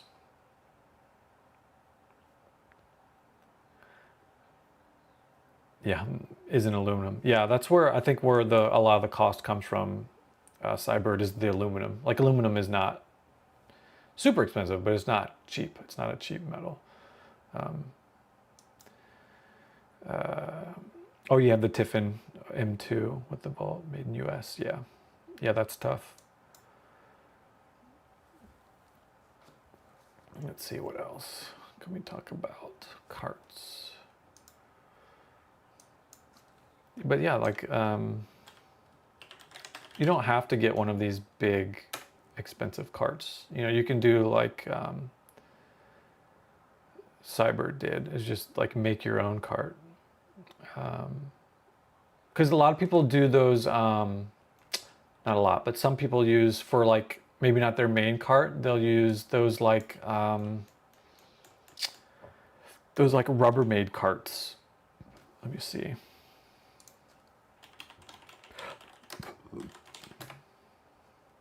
Yeah, like these. So they'll use like carts like these. But I would, you know, if you could switch out the wheels, I would switch out to bigger, better wheels. But they'll use these kind of carts for like a battery cart or a lens cart or something. And that's good to have as like an additional cart. You don't have to have like, you know, multiple backstage carts or multiple magliner carts. You know, it's okay. It's great if you can, but you know, people use these. These are great for doing batteries and stuff like that, or just like as a AKS card to put some other stuff on it. And I'm sure they're, let's see, yeah, way more affordable, like 1/10 of the cost. You know, stuff like that is always good. Like there's other ones here, like I wouldn't get a flat one. Don't get the ones that are flat on the top. Get ones that have a lip. Yeah, like this one. Yeah. Oh no, that one's flat too. This one? Yeah, this one. This is a good one. This one's a little more expensive, a bit because it has the better wheels. So yeah, these are good wheels. I would get these wheels. 8-inch casters. Yeah, those are a lot better than the other ones on the other one. So that's a good option for like an accessory cart or additional cart. Also, you just have to think about where you're going to store them. That's another issue. Let's see. Cybird, I'm just a hobbyist that dreams of upgrading my Lumix to an Airy someday. Hey, nothing wrong with that. Do you ever use Shot Deck as a resource? Yeah, I actually have a Shot Deck subscription, and I use it for like when I'm working on like a project. We'll talk about like a look, and then I'll find references on Shot Deck. It's a great way to find references, and you can even look up like stuff that like has used specific lenses and stuff like that. So that's what I did. Like when I was doing that Baltar test, I went on Shot Deck and before I did the test and found some images that had used those lenses and sent them to the director to just kind of be like, oh, this is like some reference images from those lenses that I would like to use for the project. And then I did the test as well. But it's good for that as well, which is really cool. See, Cyber, your focus pulling video was so useful for me. Love it. I have one of the fabric tape measures. It made me laugh when you said nobody uses those anymore. Yeah, the soft tapes don't really. I still have mine, but yeah, it's just there are like I remember a little while ago I was on set with someone, and they had it and they pulled it out and they ran it, and you know it just kind of comes down to what you want to do, but it's not really necessary. You know, I just use a laser if it's anything more than like, you know, 10 feet or 6 feet or something, you know, if it's, because it's just more convenient. But you can get one of the, if you want like a hard tape, it's good to have a hard tape, not just for measuring for marks, but for like measuring like camera heights and just other stuff on set if you need to measure, is the Fat Max, which is good. And I would just get like a 16 foot. You don't need it because they're more expensive. That's the thing about them, is they are more expensive. But they're really good because you can put them out to like 13 feet or something like that before they like bend and like snap. So they stay pretty rigid. And you know, it bows a little bit, but it's great, especially if you're just doing like 6 feet or something like that. It's really good to have. Let's see. Have I used any of the Atlas Mercury lenses? Just released the 27 and 24. Oh yeah, I have used those before on I've pulled focus with them on I think it was like a Vegas job or something, like, I can't remember what it was. But yeah, we use the Mercuries because the Mercuries cover full frame, right? Atlas Lens Company. Because I think the Mercuries will cover full frame. Yeah, full frame. Yeah, that's cool.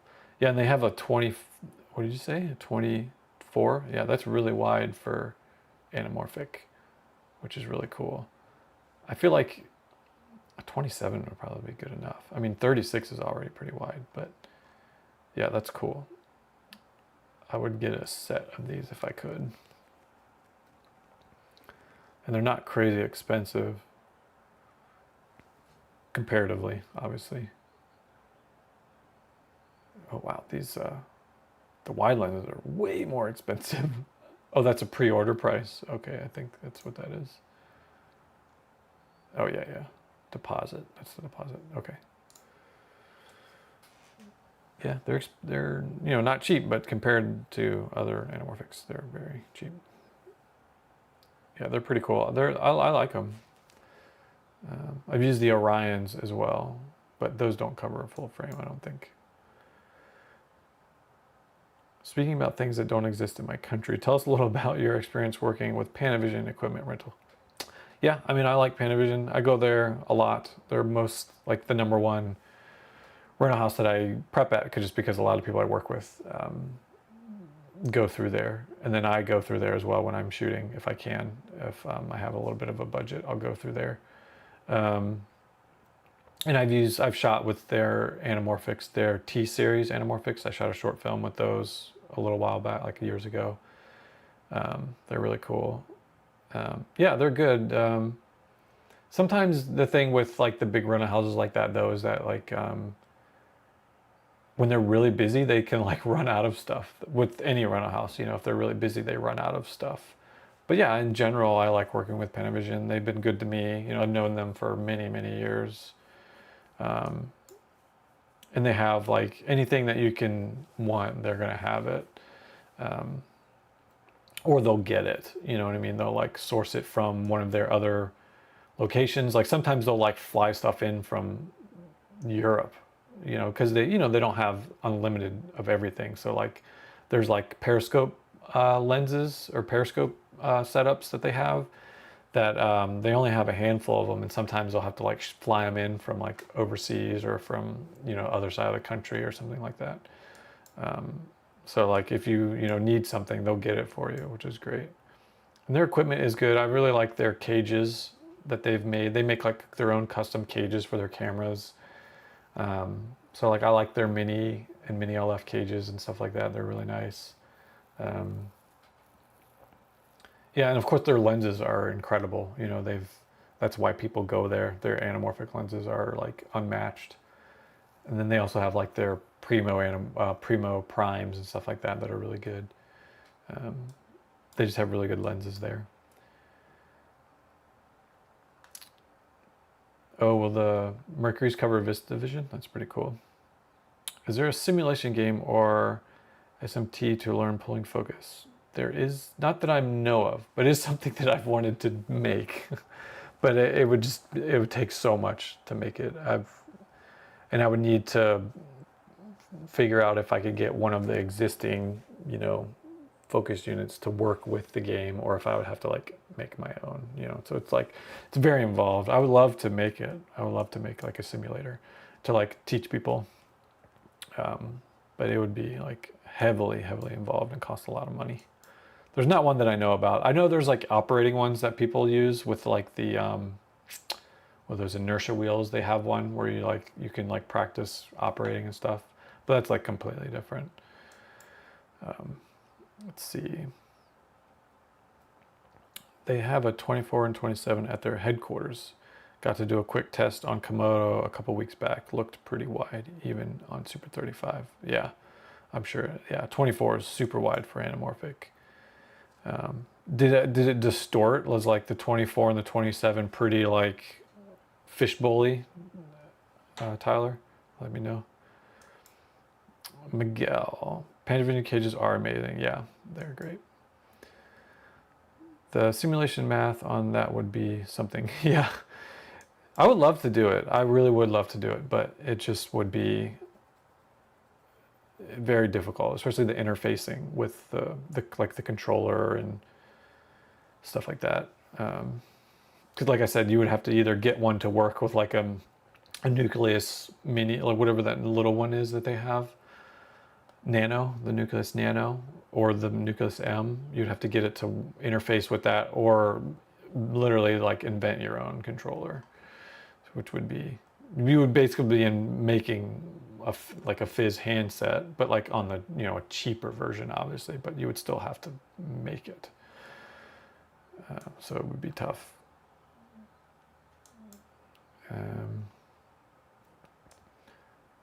Yeah, let's see.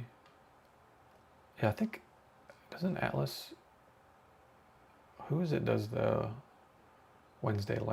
Is it Atlas?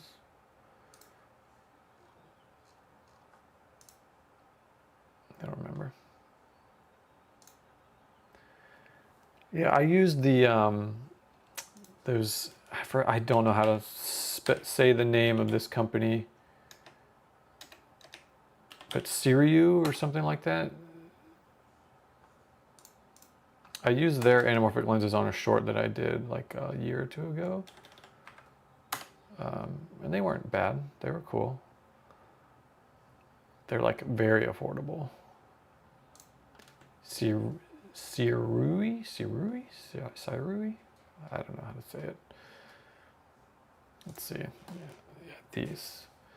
So like they have ones that cover like Super 35, and they have ones that do full frame. And they're like, obviously compared to the Atlases, they're like extremely affordable. And they have different mounts, which is cool. So like you get the E mount, or the L mount, Z mount, which is sick. Yeah, and I used it on that short, and they were fine. They look cool. Didn't have any complaints. How fast are they? 2.9. That's not bad.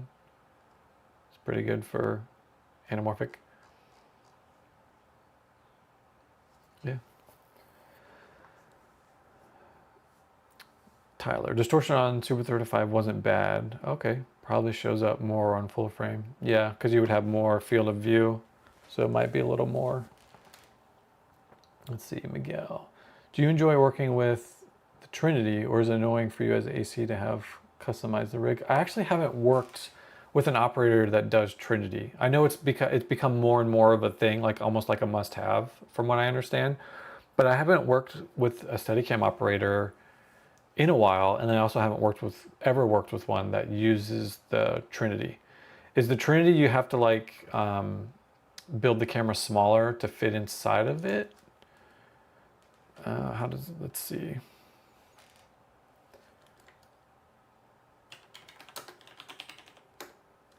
The Trinity. Oh yeah, it looks like you have to, because it's a ring. Yeah, it's a ring. So you'd have to build the camera inside of this rig, which yeah, could be I can see that being annoying for sure. But if you're on like a mini or like a small body camera, it's probably not too crazy. But yeah, I could see that being a little bit of annoying having to build for that. And then especially if you were like having to switch from that to like going studio mode, could be a little annoying. Yeah, it's pretty cool. I have heard that like you like basically if you're gonna, oh, there's Ari, I know him, the Steadicam operator, this guy right here, Ari Robbins. He's like big on the Trinity. Yeah,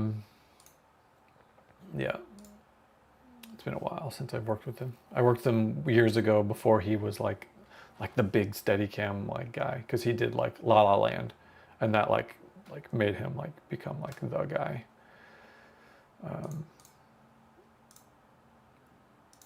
Let's see. Yeah.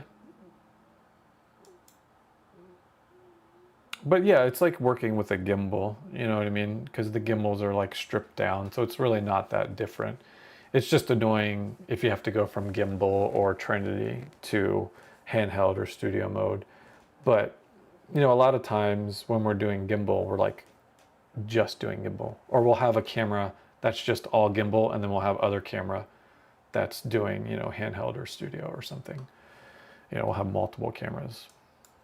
You know, we'll have like a gimbal camera, we'll have a crane camera, we'll have the dolly camera. Yeah, yeah, Miguel, he is the boss of the Trinity. I think he's like the Trinity master or something, you know. I mean, he's an amazing operator. So,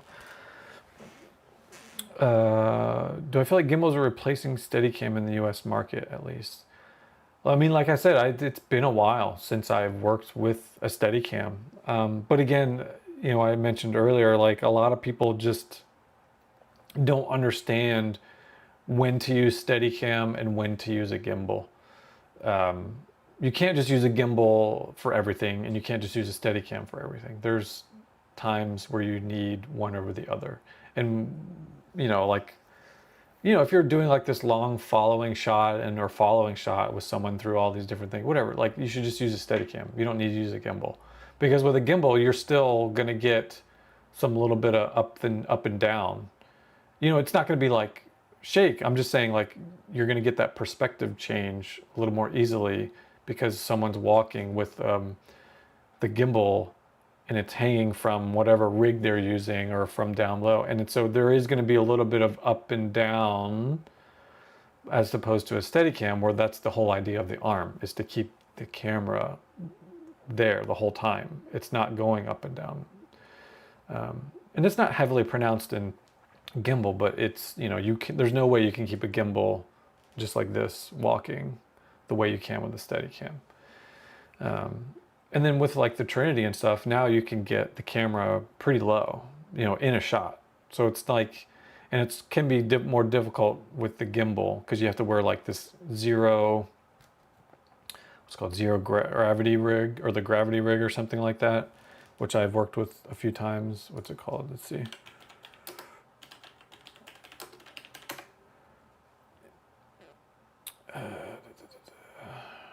Is it called gravity rig?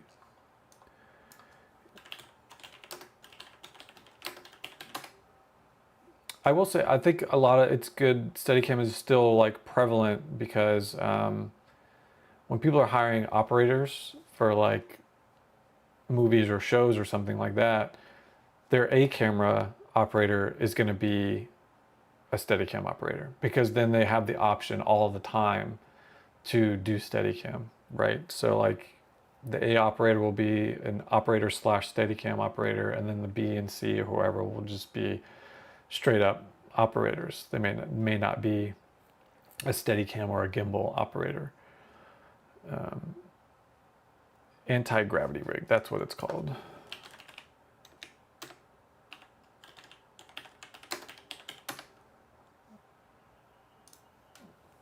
So this allows you to get the camera really high and really low in one shot.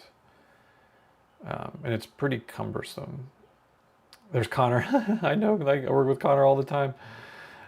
So like, yeah, so what it does is it allows you to raise this camera way up, but also you can get it really low in a single shot.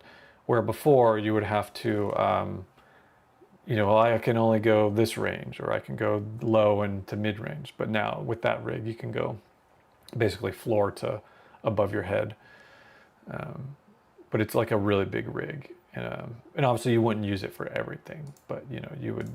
The reason why we used it on like a State Farm commercial years ago, I think it was, and we were like following people and like going low and then coming up and stuff like that. So that's the whole shot was designed around this rig.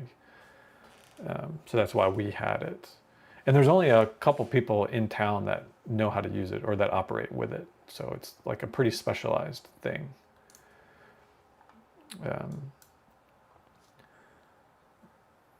Yeah. Yeah, Gianotti. Yeah, they're different. They're different tools, and they have pros and cons. But the thing is, like I was saying, a lot of people just don't realize, like, they don't understand that, unfortunately. Especially like directors, like they don't fucking know. Like like they're just like, oh, I want to use the cool toy to like do this shot, and they're like, well, this is not the toy for that shot. Just use a Steadicam.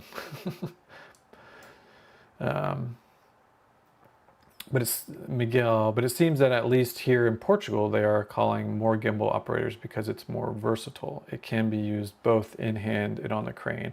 Yeah, so that is one thing about the gimbals, is that they can do the handheld stuff, right? But they can also use it as a remote head. So they'll use it as a remote head on a crane or even on a dolly. So I think that's kind of where it has a little bit of an upper hand as far as versatility opposed to the Steadicam. So, but again, they each have their uses. Yeah, it is a great strength of the gimbal, being able to do that. Especially in the advertising world, for sure, because you can just quickly go from being handheld to the dolly to the crane or a jib, and then it's just a remote head. Or you can just rig it somewhere and use it as a remote head, whatever. Or you can rig it to a vehicle or something, It can even do like car rig stuff. So like we've used the Ronin on what's called the black arm. So if we're doing car stuff, let's see. So we'll do something like this. Oh, it's loading. Hold on. Oh, come on.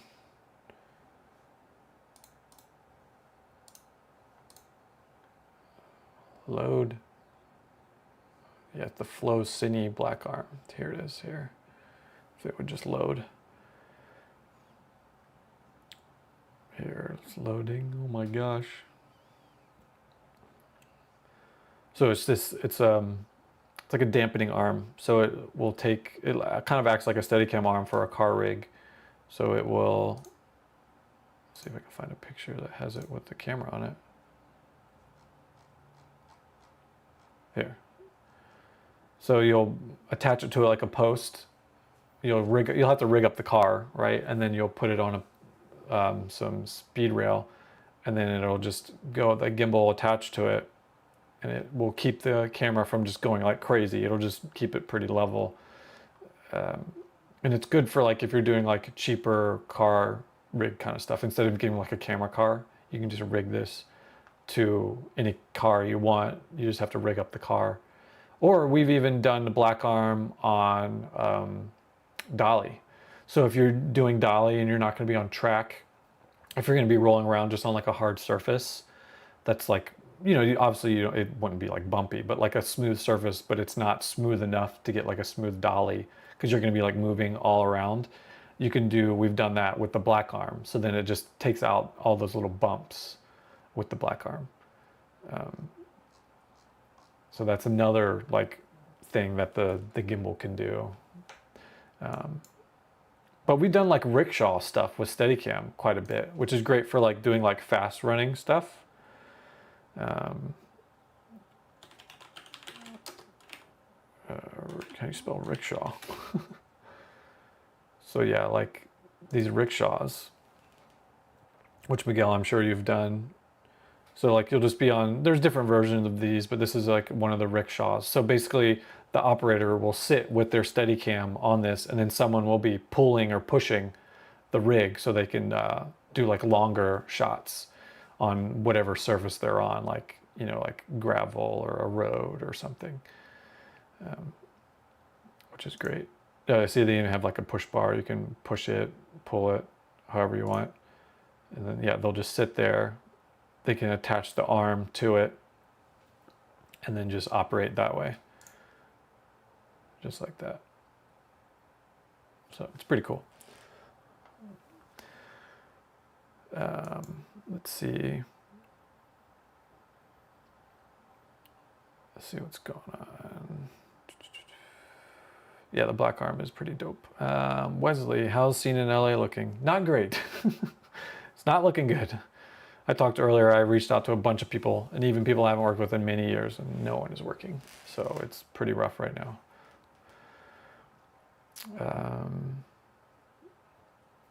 Hand truck. Yeah, hand truck with the black arm, yeah. How often do you see Garfield mount used on a dolly? Oh yeah, Garfield mount. Let me see. It's been a while. Let me see. I'm trying to remember what it looks like. Oh yeah, okay. Oh yes, for like the Steadicam arm. Yeah. So this is a Garfield mount. So it goes to the Mitchell mount. So this flat part will go on the Mitchell mount, and then this is for attaching your Steadicam arm. So then that way they can just basically kind of like with a rickshaw, they can sit on the dolly and do Steadicam on the dolly like that. So here's the Mitchell mount, the bottom of it, and then your tie down.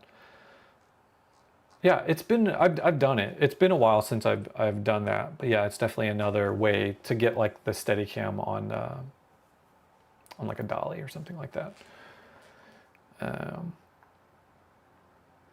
Let's see. And they are, oh yeah, good to rest for long takes. Wesley, I'm in Atlanta. It's about the same here. Yeah, I was curious about Atlanta. Yeah, I've heard, I think it's like kind of dead everywhere. I did hear someone say that North Carolina was kind of busy and like Wilmington, but I don't know for sure. The X mount from Flow Cine. Let's see what that is. Whoa, what is this?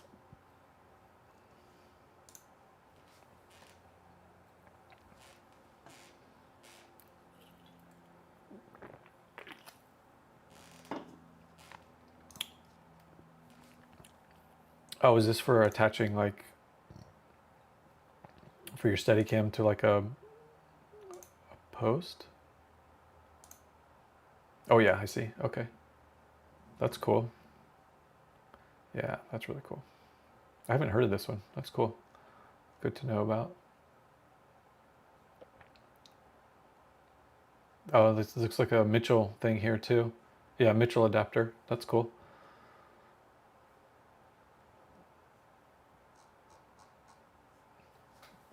Yeah, I like that. Oh, we heard New Orleans is busy? Interesting. Yeah, oh, and slow in Germany too. Yeah, I just think that like, you know, now that the streaming wars are kind of like dying down, like these companies aren't dumping loads of cash into everything as much as they were. So it'll be interesting to see what's going on, because basically Netflix won the streaming wars. So we'll see what happens. Yeah. And then there was that report, there was like an article that just came out like yesterday saying that like Apple loses $1 billion a year on Apple TV Plus. So it's like, you know, what are they gonna keep doing it? How much longer, you know? Let's see, Miguel. But there's a lack of jobs in LA. Is that what we're talking? Yeah, we're talking about no work in LA. Oh, you've been pretty slow there too, Miguel? Yeah. I think just as a whole, the industry is just down because, I mean, there's also these, you know, reports coming out that, now YouTube, here we are, we're on YouTube. YouTube is like 10% now of media consumption, like as far as like watching TV and stuff like that. Not talking about like social media and stuff like TikTok, but like just like general like media, like TV and movies and kind of stuff. YouTube is taking like 10% of that cut now. And then like 50%, there's a new report that said 50% of YouTube is now watched on TVs. So like that's cutting in to the streaming, right? So it's cutting in from streaming, live TV, and then obviously movies. Like no one's going to see movies really much anymore. As much as I would love to go see more movies, but like me being one person seeing, a few movies a month, it's not going to change anything. Do I have any tips for longer dolly tracking shots or dolly jib arm things in general? Longer dolly tracking shots. Are you talking like pulling focus or just like what are you talking about, Janoti? Miguel. And social networks have also come to compress advertising budgets. Yeah, now it's all small things for now. Yeah, so like that ad revenue or like the ad dollars for TV and stuff is just not there anymore because less people are watching live TV, that's been a thing for a long time, but even more now, just they're not spending the ad dollars. They want to spend the ad dollars on social media advertising, which is just like costs nothing. They don't want to spend any money on it. It's not like with the big TV stuff. So yeah, it's really interesting.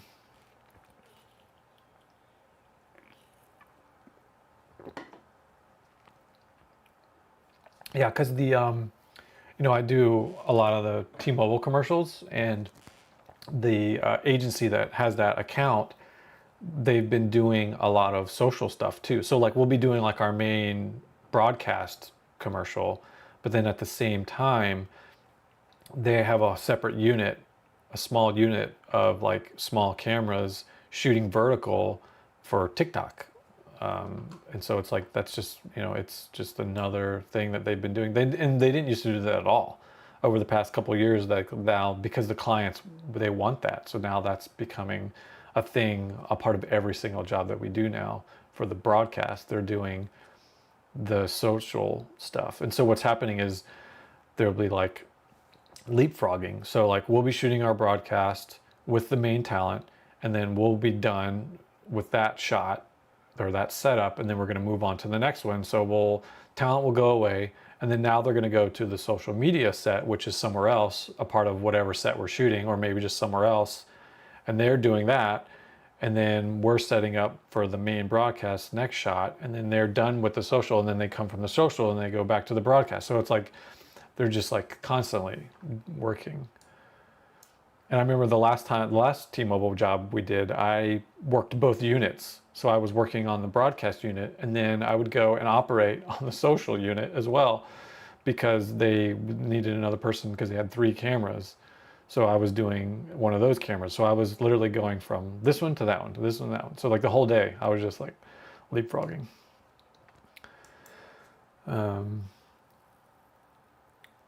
Mostly concerned about the grip work in the area. Actually, not sure how much experience you have with that. Oh, like gripping?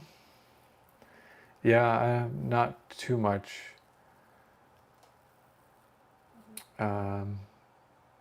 Yeah, I mean, my plan, obviously, the whole channel, the plan for the channel from the beginning was to do like not just camera, but to do like all departments.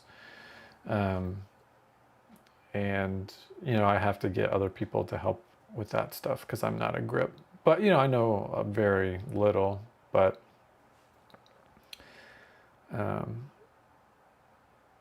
yeah, that's kind of where that is. Thoughts on the impact of AI? I actually hope it drives more people to desire real cinema, but we'll see. Yeah, I think what's going to happen, and I've talked to people like about this, what we kind of think is going to happen is we're going to be seeing upsurge in AI bullshit, and then people are going to get sick of it and tired of it because it's not going to be good. And then people are then going to want real stuff again. So I think it's going to go up and then it's going to dip, and then there will be a resurgence of real artwork in cinema. I'm going to adjust the stop on this thing. But I think it's going to be a little while before that happens, because, you know, just commercials, you know, Coke and some other like car commercials have been using AI for their commercials, and that just takes away work from us. But, you know, like, the companies don't give a shit. They just want to make cheap commercials. So, like, are they going to care if people don't want to watch AI commercials? Probably not. So, you know, who knows what's going to happen with that? You know, maybe it will. Maybe people will just really get up in arms about it. Who knows? Or maybe people just won't care. So we'll see. But I think with, like, when it comes to TV and movies, for sure, like, AI can only do so much, and people are just going to want, there's going to be real value to real artwork and real cinema made by, you know, real people. Because, you know, like, AI does not live life. They don't have life experiences, so they can't write real stories with real emotion and real life experience. So I think that's something that's gonna help real stories stand out. But I think, you know, we haven't hit the bottom. I don't think we've hit the bottom yet. It's, unfortunately. Let's see. Yeah, all the indie commercials I'm on, the budgets are getting smaller and smaller, and I haven't even been able to hire a second in months. They're just like, you can do it all yourself. Yeah, they just don't want to spend money. Am I doing any content on lighting? Yeah, I have plans to do content on lighting, like, pretty soon. I'm just developing some ideas and what I want to do. So probably in the next, like, month or two, I'm going to do some lighting videos. Because that's what, you know, that's my end goal. Obviously, you know, I do shoot, but, like, I'm not a full-time cinematographer. I mean, no one is right now, but, you know, I still pull focus here and there, but mostly operate and shoot when I do work. Let's see. AI is very dangerous when it comes to advertising. Cinema cannot be replaced, but companies just want to pay less when it comes to, yeah, 100%. They do not give a shit. They just want to spend as little as they can on commercials. So, I mean, it's just, they're just going to numb everyone down to seeing AI commercials, and then everyone's just going to give up and no one's going to care, and then that's all it's going to be, unfortunately. Yeah, I hope people care. I hope they care, but it's, you know, it's hard to say.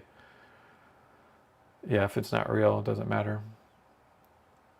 Yeah, it's a very complex topic.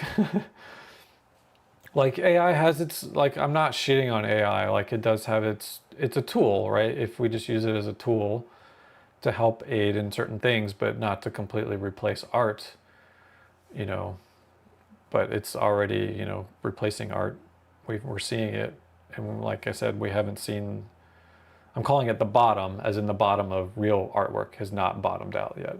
I think there's still going to be quite a while in rise in AI, especially because the AI video stuff is getting so good now. Like, we're just going to see so much more of that until it does, you know, bottom out, until people get sick of it. But, you know, it's just getting so good. See, Wesley, how did you move from first to operator? It's been tough. Like, I'm technically still, like, transitioning, because I'm in the union, but I'm still in the union as a first. I have not reclassified as an operator yet, because they will force you to at some point. But what happens is you have to have 40 days as that new classification, right? Union days. So, like, if I do 40 operating days, let's say I get, like, tomorrow I get a call for a TV show as an operator, and that TV show is going to be for like 6 months. By the end of that show, or probably during that show, they're going to call me and say, hey, you have to reclassify. You are now an operator and you can no longer first AC. So when you go up in classification, you can't go down. Obviously, DPs can operate, but operators and DPs cannot first AC or second AC. But as a first, you can work up. So as a second or first, I can operate on union stuff as an operator, or I can shoot a union show or a union job or whatever.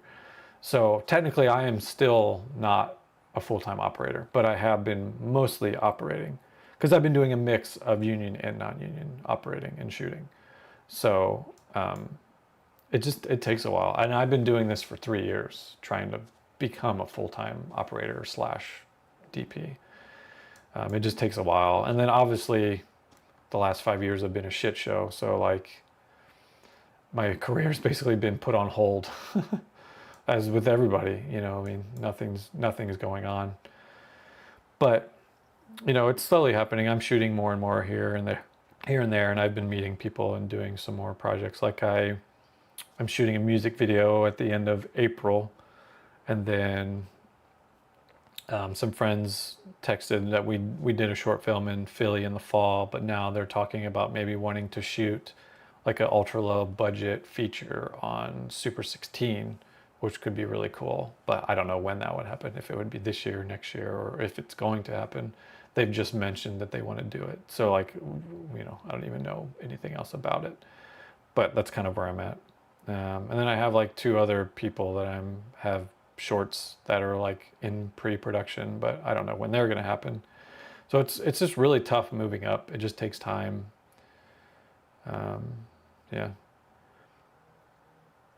Let's see. I know some production companies that are creating and investing in new teams to work on AI. Yep. They have just people that are just working AI. Infinimat. What is the Infinimat? I don't know if I've used that. Infinimat. These lights? Oh, yeah. Oh, by Aperture. I haven't worked with the Infinimat, I don't think. So this is the Infinimat. I think I saw these at Cinegear, or I saw something like this recently. They look really cool. They're good for like rigging up, so because they're like super lightweight. Yeah, like here in the picture, like doing like a softbox. It's pretty cool. Yeah, those are cool.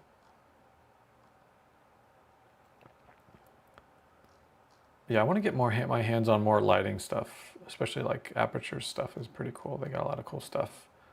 Like this 20 by, it's pretty crazy. This would be good for like studio or stage stuff, or doing like an interview. This could be good for like doing interview, because you have that like nice big soft source. Depending on how bright it is though. I don't know if you could use it like in a daylight situation. It's not too bad. Yeah. You could definitely use it. It's pretty cool. It'd probably be better more for like stage stuff or like night stuff. It'd be cool. Let's see. Wesley, do you ever make your money back on something like a Pressern or a High Five? I'm thinking about upgrading, but I feel like most of the time the only kit rate I get is an extra $100. Well, so the way you want to do it is try to do it through the rental house. So you want to like coordinate with the rental house and figure out and say, hey, I want to put my gear on. What's the rate and what's the discount, right? And so then you can either invoice them, invoice the production after the job, or just do it straight through the rental house where they will cut you a check. They'll usually take about 10% off for the processing and stuff, unfortunately, but that's like pretty standard, like all the rental houses do that. But then they'll just cut you the check after the job. So, and it'll be like it'll be more than just doing like a kit. That's the way that I would do it. Don't just charge like a kit rental and just do 150, because the kit rental really only is going to cover like your cart and like some of your expendables if they don't have an expendable budget. So you should, coordinate with the rental house and the production and be like, and ask them like, oh, can I invoice you for my camera, my crew gear rental? And if they say you can't, just do it through the rental house. Because otherwise, you won't get any money.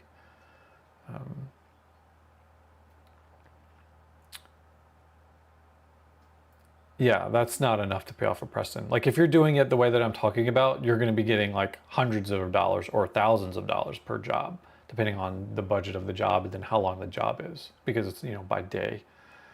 So like you'll get considerably more money if you do it the way that I'm saying. How do unions or regulatory entities work in the U.S. regarding the camera department? So the camera union here in the U.S. is a national union, so it's for the whole country. Technically, it's international, but it covers the whole country, and so it doesn't matter what state or city you're in; it's all the same. But that's not the same for all the other crafts.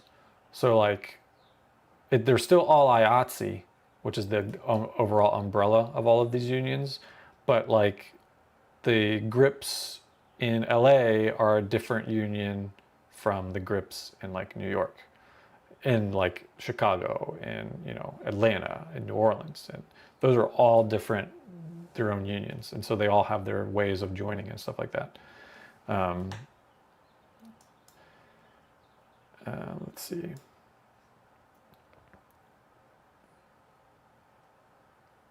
Yeah, $75,000 is a lot, but it's something that you're going to be, if you're going to be like a full-time first, you're going to be doing it for a long time. You will pay it off, but I wouldn't get like a brand new one. Like people will sell this stuff, especially now. I'm sure people are trying to like get money.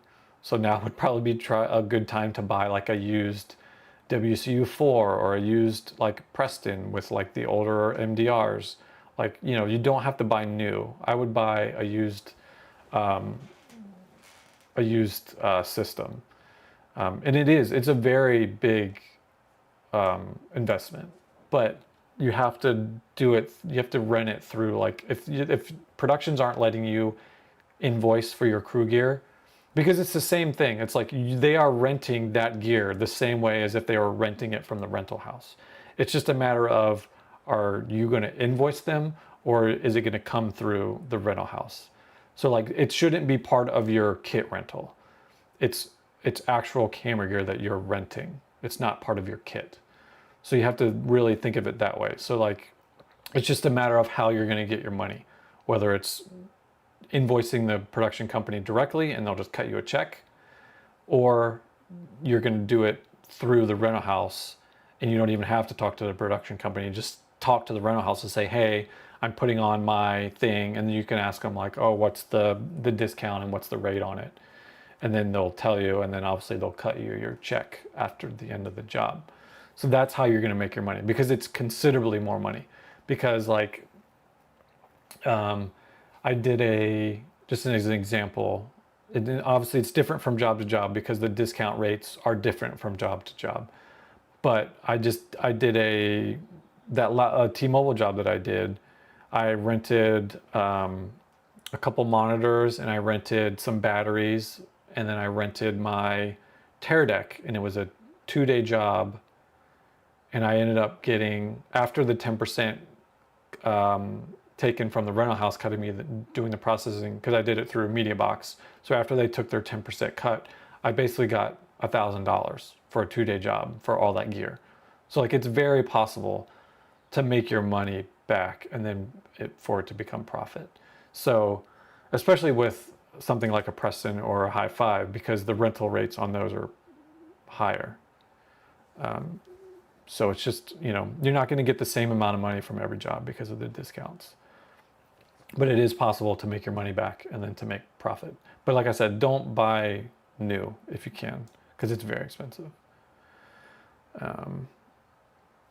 Let's see.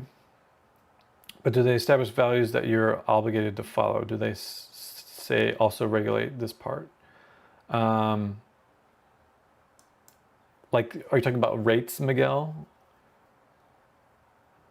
So like once the rate is set in the contract, that's the rate. The production companies on a union job cannot negotiate for a lower rate for that contract. You can negotiate for higher, but you cannot get paid lower than whatever that negotiated rate is.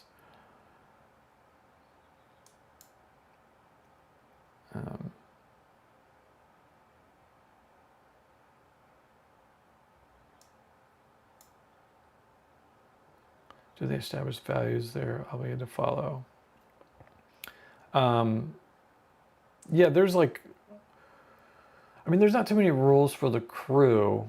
It's more like when you join the union, like you're allowed to work whatever jobs you want. You don't have to only work union jobs. You can work non-union.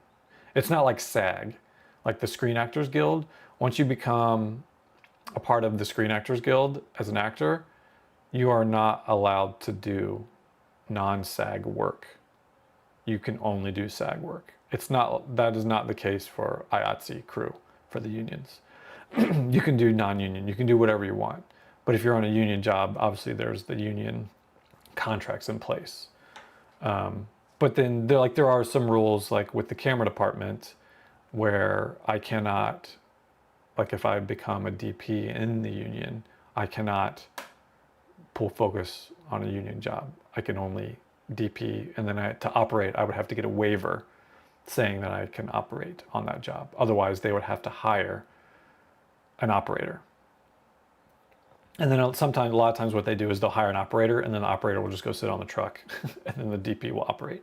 So they're literally, because they're forced to, because of the union.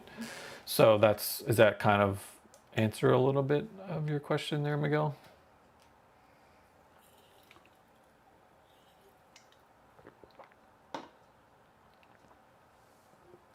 Okay, cool. Got it. Well, this stream went on way longer than I thought it was. I thought we were going to be ending like really short, but I think I'm gonna have to end the stream because I'm gonna go eat some lunch. It's like 12:30 here already. So, thanks everyone for tuning in. Thank you for watching. Thanks for chatting. Thanks for your questions. I hope I was able to give some good insight and advice. And if people want more of these, like if you're watching this after, just let me know in the comments if you want more of these. I'm down to chat or talk about whatever. So yeah, everybody have a good afternoon or wherever you're at, whatever time of day it is. Have a good morning, good evening. What is it from the, oh my God. Good afternoon, good evening, and good night. So, all right, I'll see you guys in the next one. Going off Walkie.